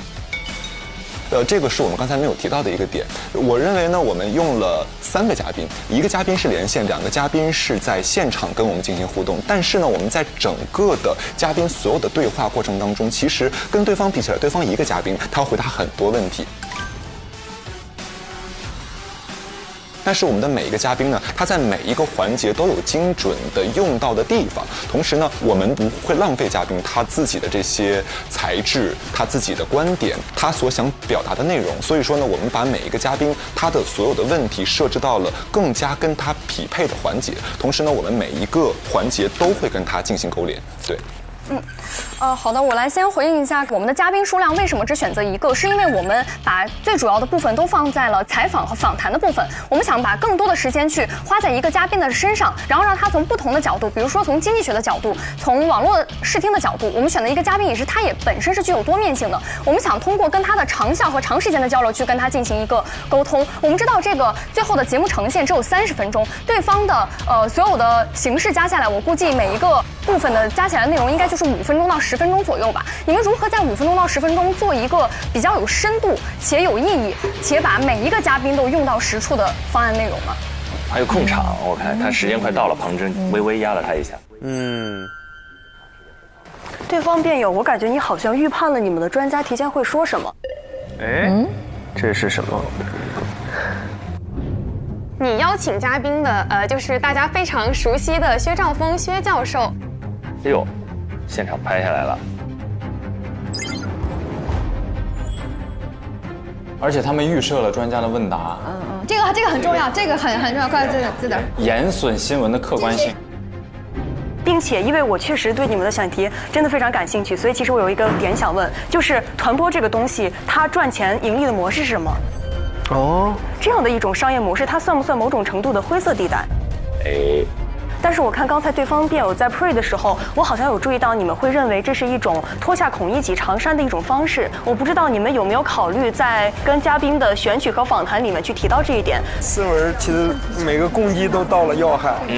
薛兆丰教授好像是研究宏观经济学的，我们觉得你们的选题是一个社会学属性非常明显的一个选题，所以其实我也很期待看到一些真正的专业领域对口的、从事这个领域研究的一些专家来做对应的一些分析，这是我们想提供到的一些启发和建议。哇，这个薛老师要是听到了。薛老师会说：“我可以。”薛老师做经济学的大众传播，就是在社会现象里去找经济学的原理，找切口。最后3分钟。好，我先说一下这个预判的问题啊。其实凡是做过节目的人，无论是主持人还是编导，还是作为一个节目的导演，预判一定是需要的。但我们预判的不是具体的，它一定逐字逐句它要说什么，预判的是一个方向，预判的是一个话题，预判的是这个事情可能的走向，以及我们到时候去临机应对的一个办法。哎呦，庞征真的是今天表现得很好。再来，我们今天这个节目，为什么我们一直在强调我们很好？其实是从几个不同的方面。首先，我们的选题足够新，而且它具有更大的话题曝光量。其实，在传播还是在这个新闻报道的价值上，它是具有先天的优势的。然后再来，它的信息更加的真实和全面。我们既有线下真实的探访，也有线上的一个现场的对谈，以及我们的数据都来自于真实可靠的官媒的数据。再来就是在结构形式的设计上，我们整个框架逻辑是层层递进的，它形成了一个完整的闭环，所以它的选题新，它的逻辑轻，而且我们有信心也有能力把它做好。这是一波很好的防守，庞征一直是防守。既然是最后1分钟了，我们就缓解一下大家的情绪啊，我们一一回应一下对方的问题，然后我们做一个简单的总结。其实我们非常认同我们的预判是要存在的，包括因为我们有了预判，我们才可以选择嘉宾，对不对？但是预判不应该成为主流，对不对？什么意思？我们在对方的所有的问题当中，我们会觉得，如果这个教授他不是薛兆丰，他是任何一个人也可以，他可以是吴晓波，他可以是施展，他可以是项彪等等等等。是。但是这样的预判，我认为他应该我们带着预判的想法去找我们对应的人，然后呢，让每一个人的采访来去反哺到我们的新闻当中，所以他才可以碰撞出更有意义的内容。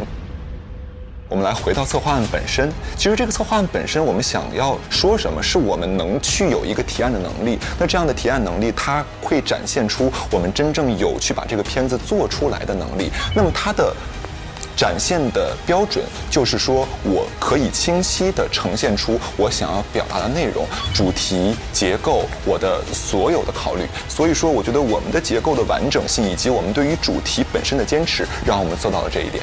还有我们的配合，还有我们的配合。好，谢谢大家。很精彩，很精彩。可以。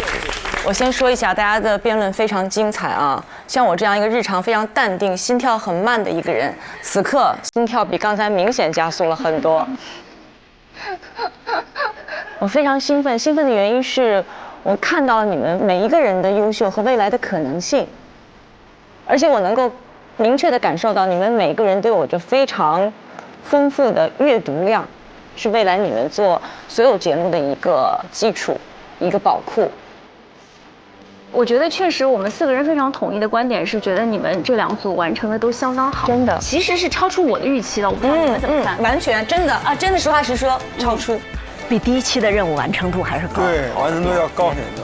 这么短的时间，当然不是说没有缺点啊。薛兆丰是一个好嘉宾，但让他打全场，对他要求真的很高啊。又要讲年轻人的心理状态，又要讲经济，然后又要讲未来的趋势，他一个人讲不了那么多，能完全代表你们这整个的报道的观点吗？你们这里面有一个部分叫传播江湖的争议与破局，那既然是争议，就说明观点应该是来自不同角度、不同方面，对吗？对，是的。那你选择一个专家来阐释不同角度的观点吗？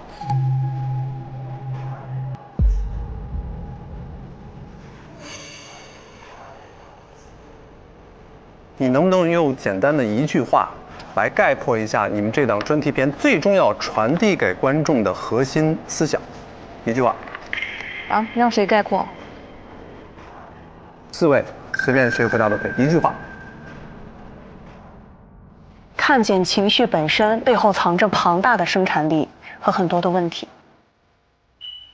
搜集了这么多的背景信息，有这么多的想法之后，最后要理出一根清晰的主线，想一想，我能不能以最有效的方式，把我想要讲的内容传递给观众去听，而不是堆，玩命的堆，不管是堆形式也好，还是堆背景也好，还是堆内容也好，就是堆，感觉我很厉害，哎呀，我能搜到别人搜不到的东西。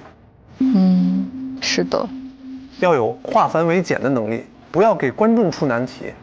这个对主持人还挺重要的，因为主持人说的话就是要想办法让你记住，对，而不是显得我在滔滔不绝。对。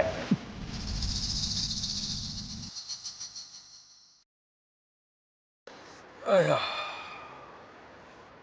OK， 刚才这一段宣讲加辩论，有些人其实展现出了之前我没有认识到的一面，对，然后有些人还是依然如此，依然如此锋利，依然如此引人争论。是，聊聊看谁印象特别深刻，他们表现怎么样？志胜，我其实对冯成朗印象挺深刻的。因为咱们平时看着他就文文弱弱的、彬彬有礼的，但是他上来之后那几个数据给的又准，然后攻击的又是对方刚刚提出来这个东西，而且又把自己方的很好的东西又给传递出去了。是，我觉得他那一下真的让我看到他身上不一样的那种东西，锋芒，锋芒，对。之前我印象就是觉得他眼睛好看，对，朗朗那个小眼，那个眼睛圆圆眼啊，好可爱。但今天讲像匕首一样，对，扎出去，直击要害，所以他那一下其实还挺出彩的。我对庞真的印象特别深刻，特别是侯子泰问出一个那个说你们这个能在上星卫视播出之后，庞真起来反驳，说我们这个只是一个宣讲的一个模式。然后侯子泰还想反驳他的时候，他说我们的规则是你说完就得坐下，然后我说完了你可以站起来反驳我。就那一刻，就是他的气势上已经压过对面了。对，而且声音也不大，就很柔的声音。他很温柔，但是在这种辩论的场合里面，就感觉是不跟你过多大声的说话，但是一直都是在一拳一拳打到你的痛点。是的，真正的锋利是内容，形式越温柔，那个内容啊越是一击毙命。子琪听完之后对谁的印象深刻？一开始我以为捏捏乐这一组会给我们带来一些不一样的演讲，但发现好像团播这一队从开始选题到演讲到最后的辩论，一直好像是压着对面在走，有这个感觉啊？全林老师是不是有这个感觉？碾压剧。对，我这一期我特别在关心张诗雯啊，因为她第一集出来的时候，其实给了我们那种有担当，对，掌控感。来，你听我的，我们就这么安排，对吧？但我觉得她这一集在当着队长，但我明显感受了她的社交压力。就是我怎么能够把我的团员，把他们的优秀都能够呈现出来？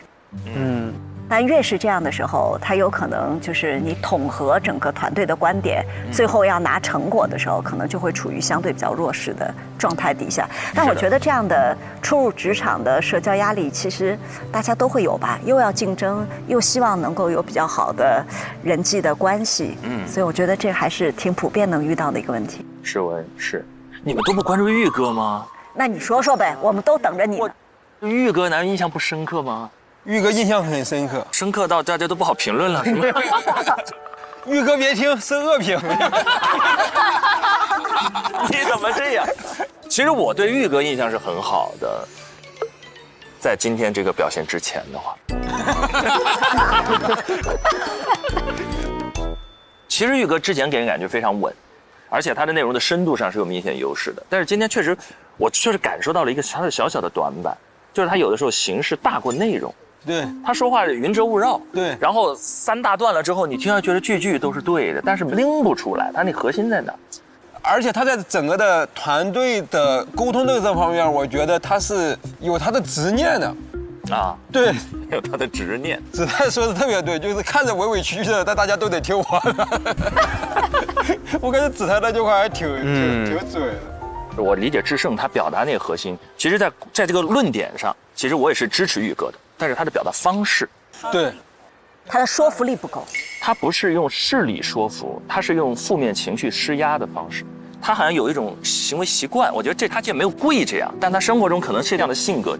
其实我说实话，他的观点是对的。他如果踏踏实实一点一点摆道理，把它讲清楚，是完全给打开天窗说亮话，那这个团队里马上就会形成合力。其实另一队就是这样。但是当他使用情绪施压的时候，他会让身边的人很难做。身边的如果也用事理吧，你跟他错开了，身边的人也只能情绪施压。那身边的人都情绪施压的时候，最后就比委屈了。好，做他，就到另外一个很拧巴的一个状态里了。这边其实子泰和诗雯已经敏锐地嗅到这一点，他们用他们的一种开朗和幽默停住了继续往下滑的那个趋势。但如果真的大家滑到情绪漩涡里，他们才需要解压玩具。他要练说服力的。对，那这一点他可以多看看我们刚才关于逆风局的讨论，看看能不能在这10几天1个月的过程当中也打好你的逆风局啊！玉哥啊，加油！我看好你啊，我是真的看好你啊，好好加油！接下来到了我们要履行我们加油团职责的时刻，我们要猜测在刚才这一轮 PK 当中，获胜组是哪一边，并且在他们的照片上盖上我们的 offer 印章。上面一队庞征，下面一队诗文队。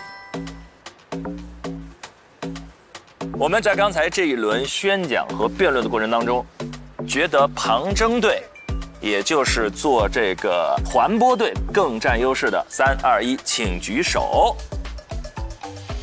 这个很难，这么一致吗？盖章吧，好不好？盖章吧，盖章吧，真的。我们要不就超越，好不好？好。我们这儿有一枚 offer 印章。我。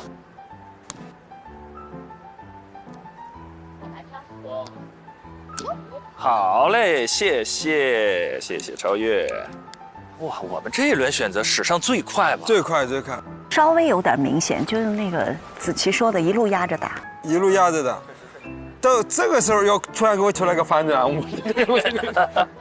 那我们就直接看一看，好不好？看看有没有藏而未决的部分。来，我们来看下一段 VCR。我们去小会议室讨论一下。好的，谢谢老师们，学到很多。你们回到座位就好了。谢谢你们，很棒。谢谢老师们，学到很多，谢谢老师们。真的很厉害了，真的很厉害了。谢谢老师们，真棒。好，我们去讨论一下。好的，老师们再见。你们辛苦了，我觉得我们你们也辛苦了，太累了，太不容易了，优秀。对，好棒，冒犯了。每次王宇讲话我贼害怕的，因为他特别像那种老师，我就觉得我肯定说不过他。我觉得你怕带教。每次他站起来，我觉得他作用就是缓和气氛。子泰是那个捏捏乐。你那个劲儿很有意思，很幽默。你们组3位就是很温柔、缓缓叙述。我们都完成得很好，都很厉害，太厉害了。走吧，回去吧。你很棒，你真的是个很好的组长。没有，雨佳姐语速太快了。真的吗？我自己感受不到。特别快，好害怕呀！人间机关枪，最美版。但是我说话语速快，而且很鲜丽啊。还是非常到位的，很好。所以咱们是要给他们评个分儿，应该是评出哪一组胜的人胜组每人10分。我觉得不用打分了，反正我心里已经有一个很明确的答案。我有很明确的答案，该不会跟我们是同一个答案吧？我可能和你们不太一样。张老师，你这反转在这儿吗？张老师，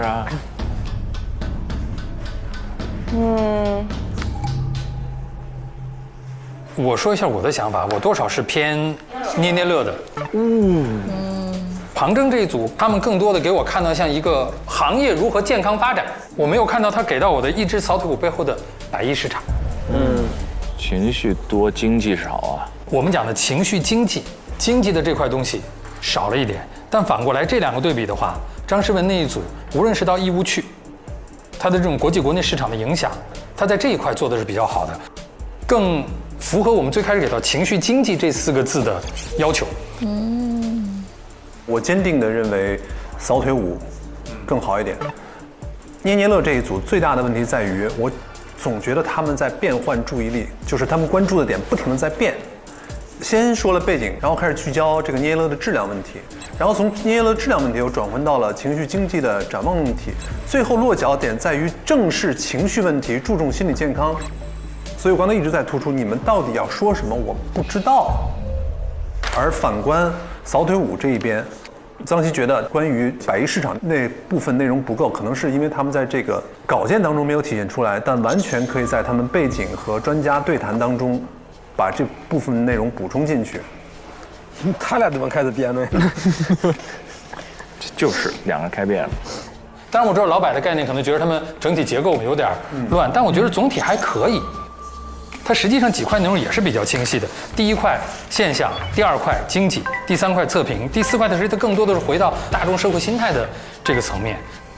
因为张老师多年做社会新闻，它是更那个结构的那种要求可能会更高，他会觉得，而这边的网感比较强。就是我昨天从选题上，我们已经很一致性的觉得说扫腿舞团播就是更优秀的。那在看执行上有没有硬伤？我觉得他们是肯定没有硬伤的。我觉得张诗雯组他的硬伤是什么？就像你刚才说的，他选取的这个切入的角度比较多。那为什么会多呢？我能理解这个多哪里来，是因为他这个选题难做，他这个选题里面没有什么太多的角度可以展开，没有亮点，你感觉？所以他只能去把这个版面用不同的角度来填满，就内容是扎实的，但是一起步就亏了，你知道吗？就是亏了。完全从一个观众的角度来讲，我注意力就这么有限，我同样的时间我给谁？我非常非常明确的有一个结果，就是我肯定要看团播。哎呀，接下来就是鲁豫老师。就是以现在旁征组的做法，可能一个教授会在演播室里面贯穿始终，并不想看到一个专家在演播室里面非常高屋建瓴的，甚至带着某种抽离的，因为姿态高了一点，离得远了一点。我们不会 ，what？ 不会，我们还要点灯呢。但反观张诗雯那一组，他们的选题相对稳一点。没有那么的新，没有那么的吸睛，但是他们切入话题的角度、做的方法，我觉得是正确的，是非常符合一个新闻专题报道的一个方法。基本上我的好奇或者我希望他们表达的观点，他们是具备的。我最后的选择会跟张希老师一样。好了，那就2-2了。就2-2。也不打算倒戈了。啊，2-2。所以平局吗？哎，我能跟他们辩论一下。我们要加入战局，我们申请连线。如果2-2怎么办？2-2怎么办？你来投关键那一票。哦，那不行，那不行。肯定要选出胜负的。对，那我们来辩论一下。哎，咱们来辩论一下。好嘞，打一场打一场。我的天，怎么他们开始辩论了？情绪经济，经济这2个字，团播和捏捏乐哪个是风口？但是情绪经济来讲，从您那个角度往里切的话，就这个市场在哪里？从可看度、完整性和逻辑思维，扫腿舞略胜一筹。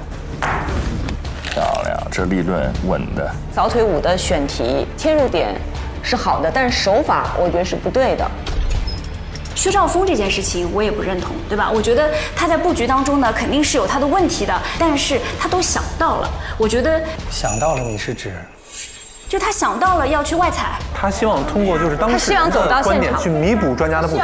就是从一个节目来讲，我觉得捏捏乐这个选题，我就觉得说我不是很关心。聊到团播，我可能会看一下。就是还有一个我们要考虑一个，因为不是每个选题都是它越吸睛才值得做。但是我从一个观众的角度，我非常非常明确的有一个倾向。还是说，比如我现在此刻我是个主编，我告诉你，一个主编的想法是谁收视率高。你要这么讲，我还有什么可说？从观众中来到观众中去，谁收视率高和值得做，有时候不是一样的。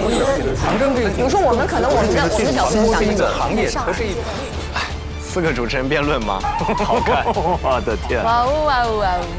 能不能发我一个完整版？我想看，回去慢慢看。那我觉得你真的辩论辩得非常好。真的吗？我觉得我不适合辩论，就是因为我没有什么非常去让对方胆战的那种信心。我也害怕，我每次站起来之前，我都得酝酿很久。我也是，特别紧张。而且你知道，每一次就是你不是就是你没有想好。你这写的啥？写的礼物满天飞，只为心情美。然后最后我们想跟大家说，礼物满天飞，只为心情美。做了手卡呀，真手卡呀。因为我不是最后，我怕我这2句词记不住，我跟你说我写手上。跳这个我真的会很滑稽。礼物满天飞。天哪，我觉得你特别适合跳小腿舞，他腿这么长，你可以去当团播的 C 位。我应该做这个话题。对你到时候你就直接上去。我的形式就是我来跳一段，是吧？对。老师们出来了。我们是不是要回去了？这么快？啊，好迅速。没事，坐吧，会给你们发邮件的结果。有趣。我感觉他们4个都累了，都讨论累了。4个打了一场。诶，这不是我们亲爱的冯琳小姐吗？就是的。谁？琳琳的节目在哪里啊？我是琳琳姐。哎呀，哇！你在新疆拍的？哇，好漂亮，好漂亮！哇哦！哇，真是好巧啊！怎么突然播上了？姐，这就是你去新疆拍的？对对，前段时间。这还是你熬夜的一个脸部状态吗？一点都不垮。我真的羡慕不来。好，各位你们要准备收下邮件啊。我不想收。哎呦，来了，来了，悬念这么大呀！对，我们希望我们的灯牌也能顺利点亮。没事没事，真的没事，真的没事，真的没事，真的没事，真的。我感觉已经被盘了。我看一下，我看一下。天哪！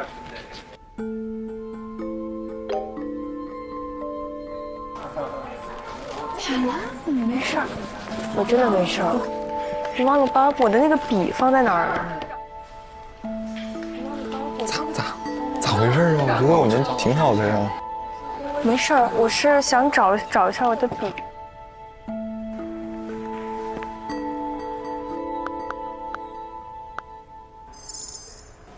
太有悬念了。唉，我的天！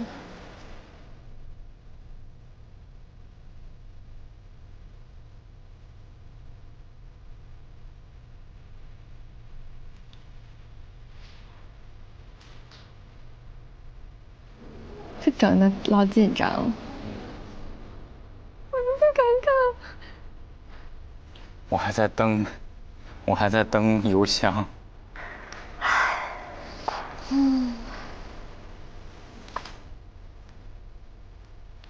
要不要听会儿歌，接你一下？好。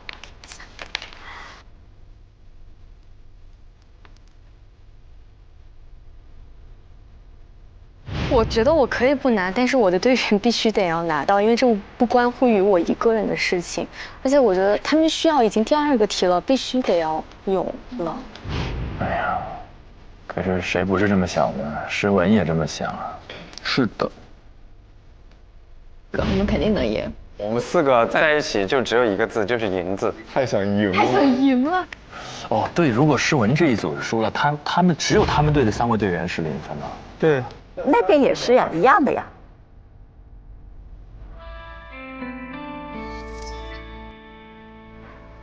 好，各位邮件发送成功。哇，看来了，来了。哎呀，我还没有收到。看一下。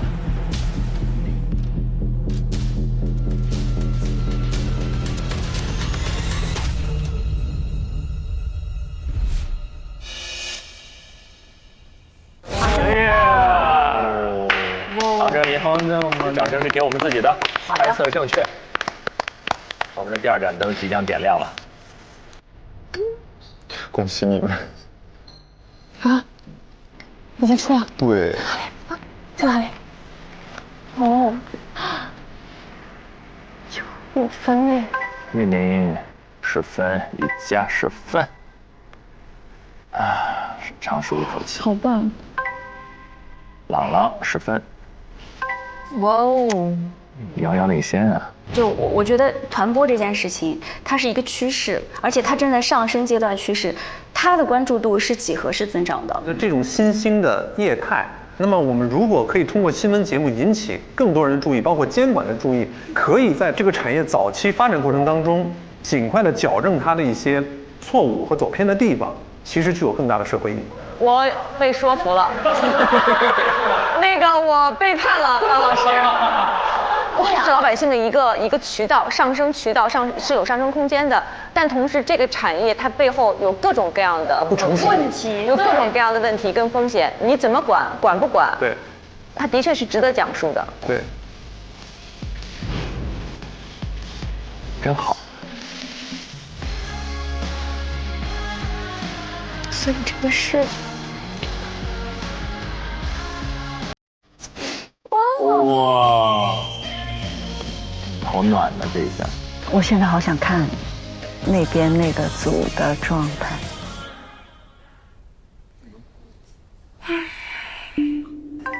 哎呦，0分0分。没事没事，还有机会。4文的压力估计已经巨大了。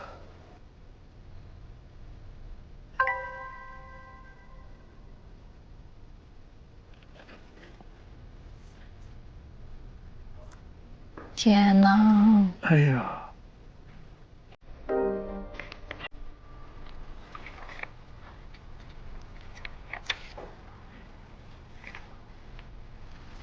去不去吃饭？不喝。是，想看会儿书。你要喝书吗？没有，有吧。没事啊，都是小事儿，别给自己压力太大，宝宝。像你跟我说的一样。没事。他一会儿找笔，一会儿看书，这就是没走出来。给你来个捏捏乐吧。世文，哎呀，老师的作用这时候就出来了，所以老师拿只是专业有用啊。是的。对。他得痛痛快快哭一场。哎呀，怎么了？我感觉情绪好像有点儿……没事。是对自己表现不满意呢，还是什么？哎呦，真心疼。没事，老师。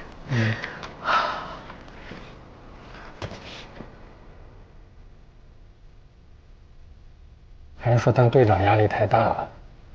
感觉我辜负了一个很好的题目。哦，这个我觉得没有。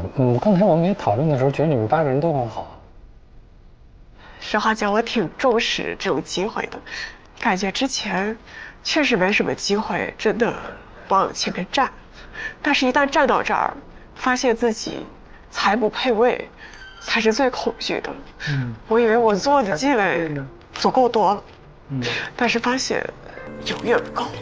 没有，真没有。你只想多了。对。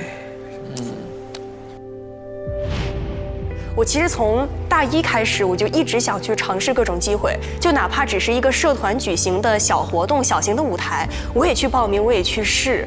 但是我直到现在，我都没有以主持人的身份站在中传过。为什么？可能是金子总会发光，但是中传到处都是金子。一个学校都是主持人，非常非常的。当你发现这个问题的时候，就已经可以了。没有一个人的积累永远觉得自己是够的。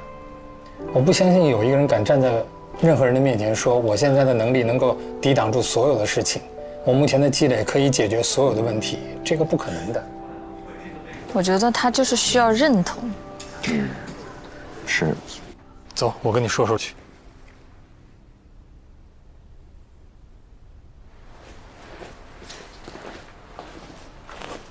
没事儿，别想那么多，坐着，再跟你聊聊。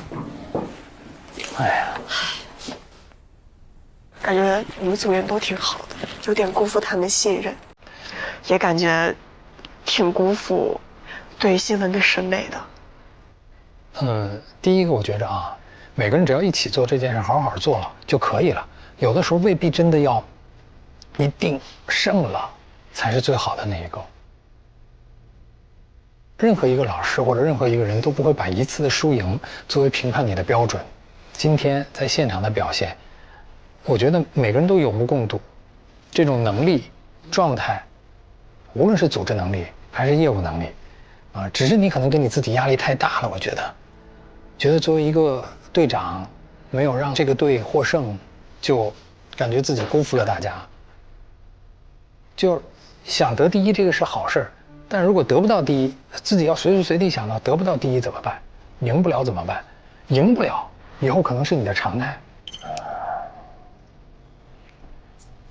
每个人有自己的特点，你作为组长能够把大家相互之间的意见融合起来，没有让大家因为这个产生矛盾，而且把这些观点融合起来之后，还能以一个更好的状态把它整体呈现出来，我觉得就是很好的一件事啊。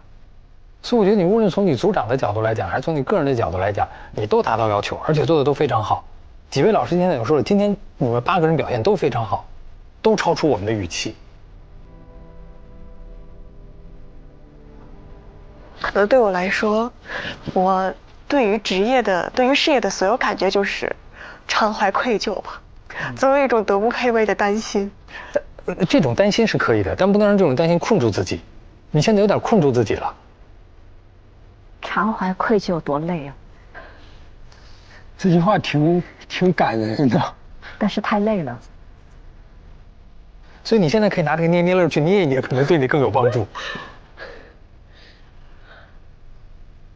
你要相信你自己，你不相信你自己，你要相信我。哎呦，老师真好，挺身而出，顶上。对了，他信任的一个真正的前辈，对他笃定的相信，坚定的选择。我觉得我看人还是比较准的。哎呀，我刚刚止住眼泪，你这种……哎呀，又被我弄哭了，不好意思。还是可以的，我觉得你是不错的，很好的苗子，甚至不是苗子，你现在就可以直接拿来干活。对，我这句话确实真的很是吧？鼓舞人。对，这个时候有这么一个前辈给坚定的给自己这么一句，太重要了。谢谢你。没事儿，有啥好谢的？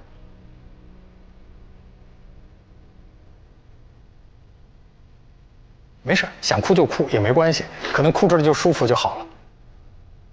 哭舒服了，得干活了。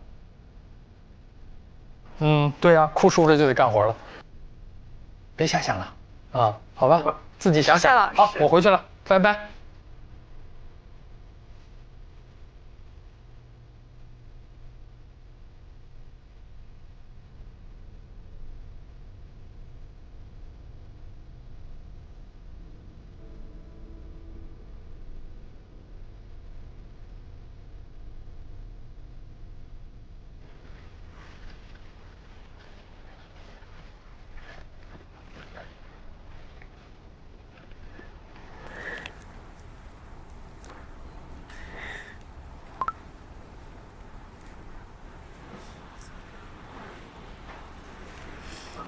不是他给他写纸条了，他写对不起了吧？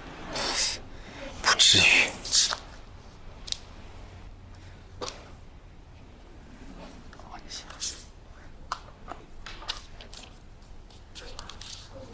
2位都研究生了，还在课桌上传纸条呢。俩人没微信吗？但这种互动方式其实挺暖心的，挺暖心的，挺好的。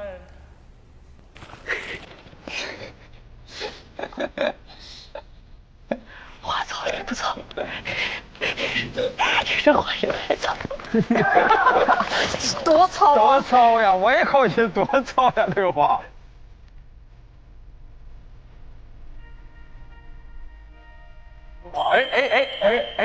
辜负个他，唯恐辜负。因为那么多人选了他，他说辜负个蛋，这个特别破功，还得是子泰。哎呀，一物降一物，一物降一物。但其实我其实想说的话跟我们组长说，其实我一开始是没有选我们组长的，但是当时我被分到就是我们组长的组的时候，我一点都不难过，我非常非常信任，因为我觉得他没有因为我没有选他对我有任何的偏见。所以当时我投你的那一瞬间，我其实没在怕的，你知道吧？我觉得 OK 没问题，特别好。而且包括昨天他其实做 PPT， 他一个人做到了3点多的时间。庞征身上真有一股拼劲儿。是的，因为他曾经心中燃起的新闻理想，后来在直播江湖里，对，浮浮沉沉，他现在好容易有机会杀出来，全力以赴。我想，我现在坐的那个位置，然后庞征姐坐到我旁边，是有说法的。我觉得我就该选她，是那种天然信任感。哎，我们车拍个照，车拍拍。这组真的有团魂了，他们的思路高度一致，而且每个人的优缺点啊，就互补的特别好。对。干杯！干杯！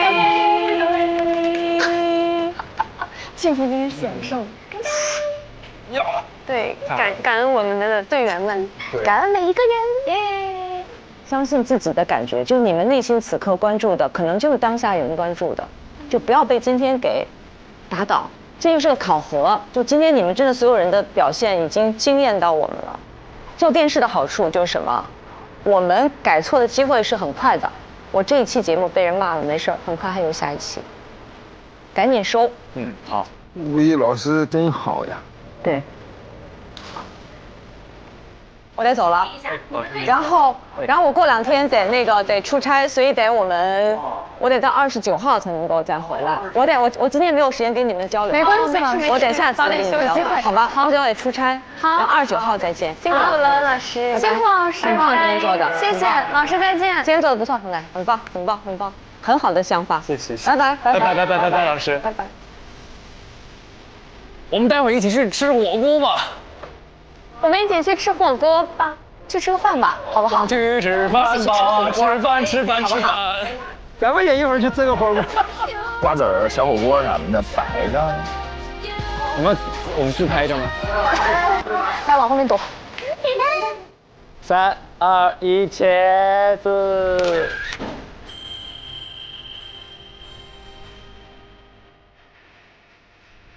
走，去吧。下班喽。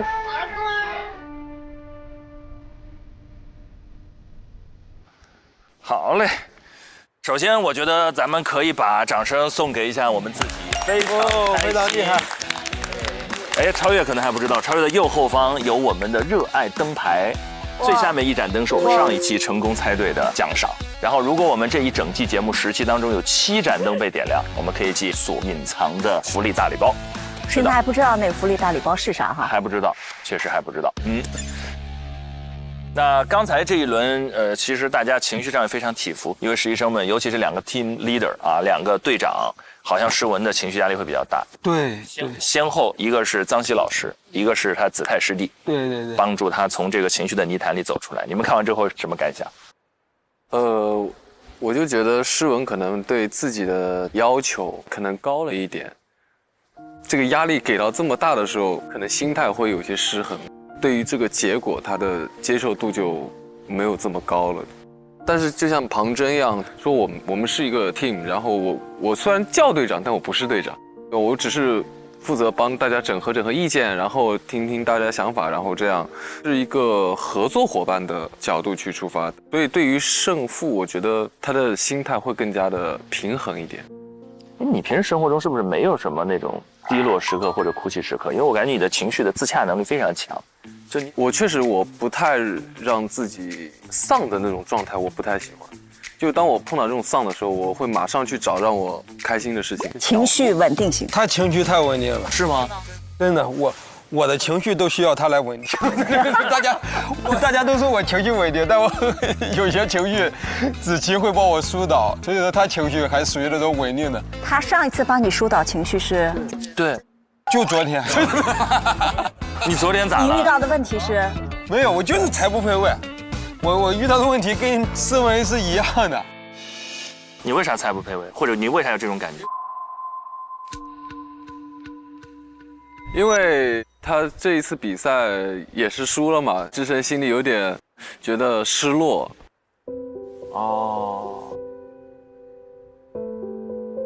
挺好，朋友们，我给大家说，我经历过这种开场被淘汰的这种感受，然后感谢那个节目组的朋友们吧，不会哭的，因为我这都是开心。我就问了他一个，我说你今天也不是中国的这个脱口秀大王，你也不是之王，对吧？比赛输了很正常的一个事情，但是他压在心里，他真的是压得很压抑。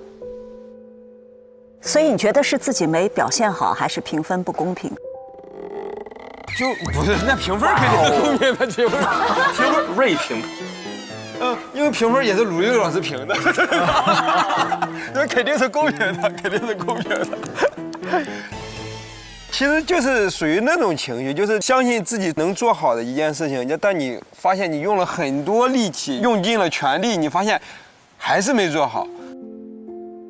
就是我以为这件事情对我的影响没那么大，但是我就发现这1个月，你就总想在其他地方老想着要证明自己一下，你能懂那个感觉吗？明白。对，所以说这个时候的我就很敏感。就比如说你这一件事情没做好，你就会被淘汰的那个失落也好，或者那种不自信也好，就会涌上来。然后我后来发现根源就在于那次，就是你自己心里没告诉自己说你挺难受的，挺失落的，但其实你就是难受和失落的，只是你不想把这个东西给展现出来或展示出来。然后昨天我们俩就聊了一下，发现确实是因为这个事情对我造成了很多不自信的影响。然后我们俩昨天就聊这个事儿，就是赢不是人生的常态。哇，对上了。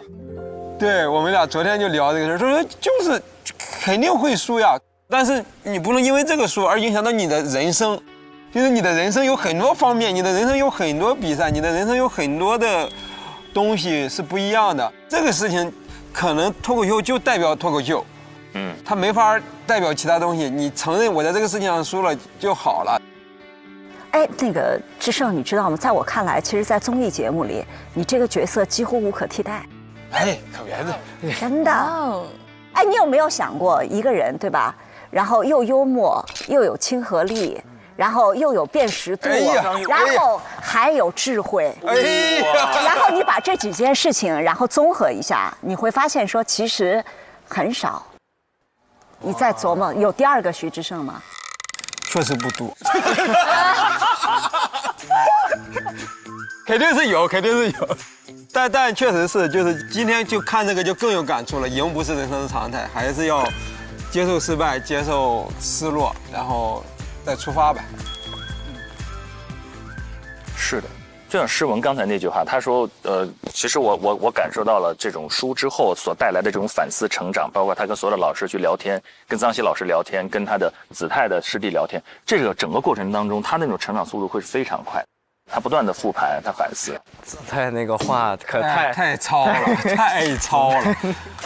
哎，我当时看着子泰，我就知道子泰就是让他第一个笑出来的人，果然就是让他第一个笑出来。他们两个人身上有一种莫名的默契。是因为我觉得子泰特别好的一点是，他用了一种特别坚定的一种方式。他那句话其实是非常坚定的一句话，虽然很糙，但是很坚定，就会让人很有安全感。比那个普通的安慰要有效。哎，我其实有一招能帮助诗文在这种情况底下快速的缓解自己的压力，就是你知道这种压力来自于第一个是沮丧感，就是我想赢，我觉得我可以赢，但是我没做到，对吧？第二是愧疚感，就我是个队长，但我连累我3个队友拿0分，对吧？但是呢，我们现在回忆一下，他们是什么时候觉得自己要输了？是老师给了分之后吗？不是，对吧？就其实辩论结束，现场的状态，他就知道自己要输了，他是有感觉的，对。所以其实特别快的认输，是极大的减缓压力的。你就认输，就那一刻你已经意识到要自己输了。就我真觉得对方比我好，我就会说啊，我觉得你们今天表现得太好了。我觉得你们赢了，不管最后评分上，我觉得你们赢了，这一下就把自己卸下来了。你就面对事实了嘛，你就卸下来了。那说这句话真的，我现在带入进去想想好难，但是如果真的说了就轻松。只要你内心是这么想的，你就承认自己的内心，你把它说出来，说出来一下就这个力就卸了。卸完了之后，你发现你的视角都变了，你会快速的去想说，对方今天好在哪儿？是选题吗？是现场的表现吗？是什么呢？然后你再看自己的时候，其实都是一个一个可优化的地方，而不是现在那个情绪里叫做我为什么会输呢？我怎么就输了呢？我输了是不是对不起他们呢？那些都很内耗嘛。所以其实快点认输是一个挺好的办法。一下从情绪内耗里挣脱出来，然后理性精进。对，就是尊重自己的内心，你觉得输了就认输呗。就像，搞定了，早上下一季我都认输，永远认下去了。第一季一上来啊，第一季啊，我觉得这是我的生活写照啊。印象中也没赢过啥的，对，因为我平常从小到大不是一个特别尖子的人，然后其实就是有点中或者中下游这种。然后呢，偶尔会有一些灵光闪现会被老师夸奖，而且很多时候比赛也，其实确实比不过别人，然后优秀的人也很多。就是这种落差特别大的时候，其实已经看到结果了。就甚至说我来到这个行业，大家都很优秀的情况下，我也确实有感知力。我说我的结果可能就是这样了。但是即使是这样，我也没有放弃过，说我就不做这个事儿了，因为我是觉得还想看看有什么可能。因为我觉得人生的长度有这么长，我才过了这么长时间，你并不知道这以后会发生什么，所以我是觉得还想再等一个可能吧。我是觉得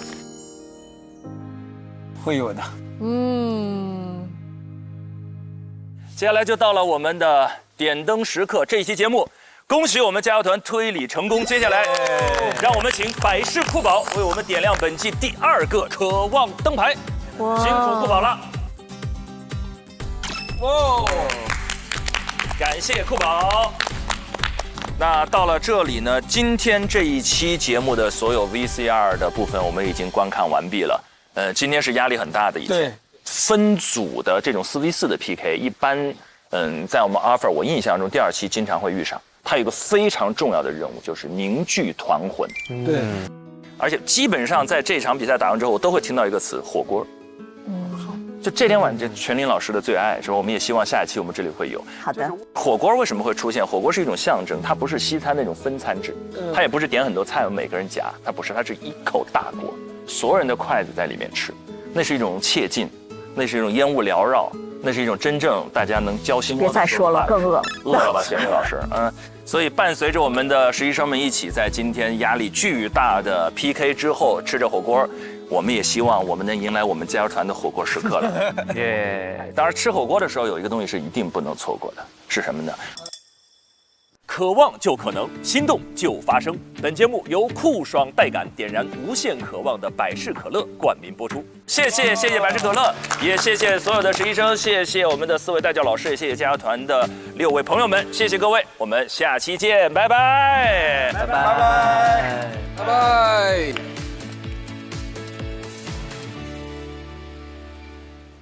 新任务发布了。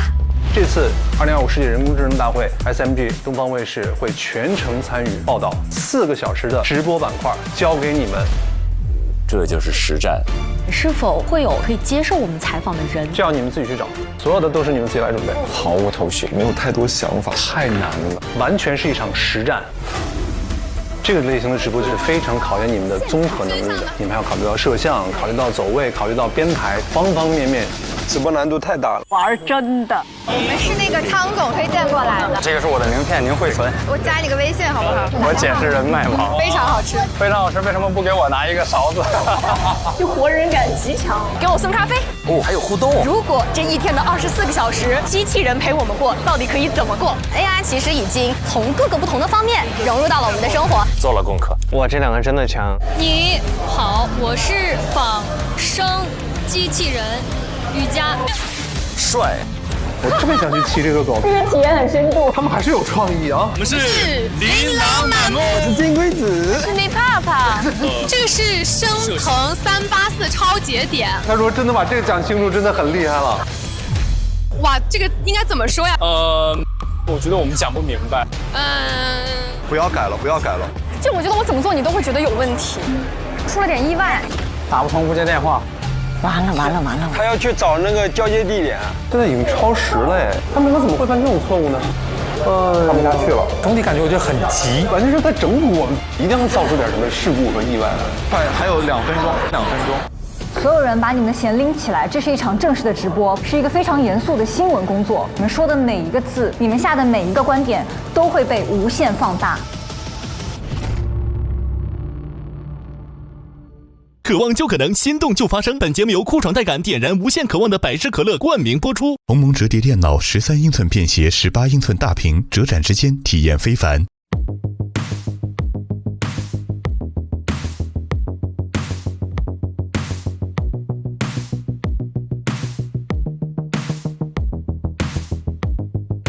你想成为怎样的人？在追逐的梦怎样成真？你带 offer 最终节目资讯等你解锁。上微博参与令人心动的 offer 话题讨论，选出你看好的主持新生，见证最终 offer 的诞生。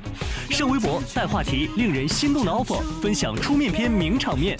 更多节目精彩资讯尽在新浪娱乐微博综艺、新浪综艺。上新浪新闻客户端搜令人心动的 offer， 看节目更多精彩内容。百度一下你就知道，上百度 APP 看百度热搜 ，get 更多热点内容。独家中文百科合作伙伴百度百科，上百度搜索令人心动的 offer， 精彩内容尽在百度百科。上知乎搜令人心动的 offer， 解锁更多精彩讨论。上前程无忧51兆，收获心动的 offer。感谢丽丽城传媒。如果你对内容行业感兴趣，欢迎在腾讯校招官网 JOIN.QQ.com 投递峨眉派专项，等你来实习。令人心动的 offer 尽在腾讯校招，等你来拿。每周3、周4 12点 SVIP 更新，19点 VIP 更新，会员抢先看一周。周5 12点 SVIP 抢先看加更版，19点 VIP 会员专享，看更多精彩内容。周6 12点 SVIP 抢先看衍生，陪你看 offer，19点 VIP 会员专享。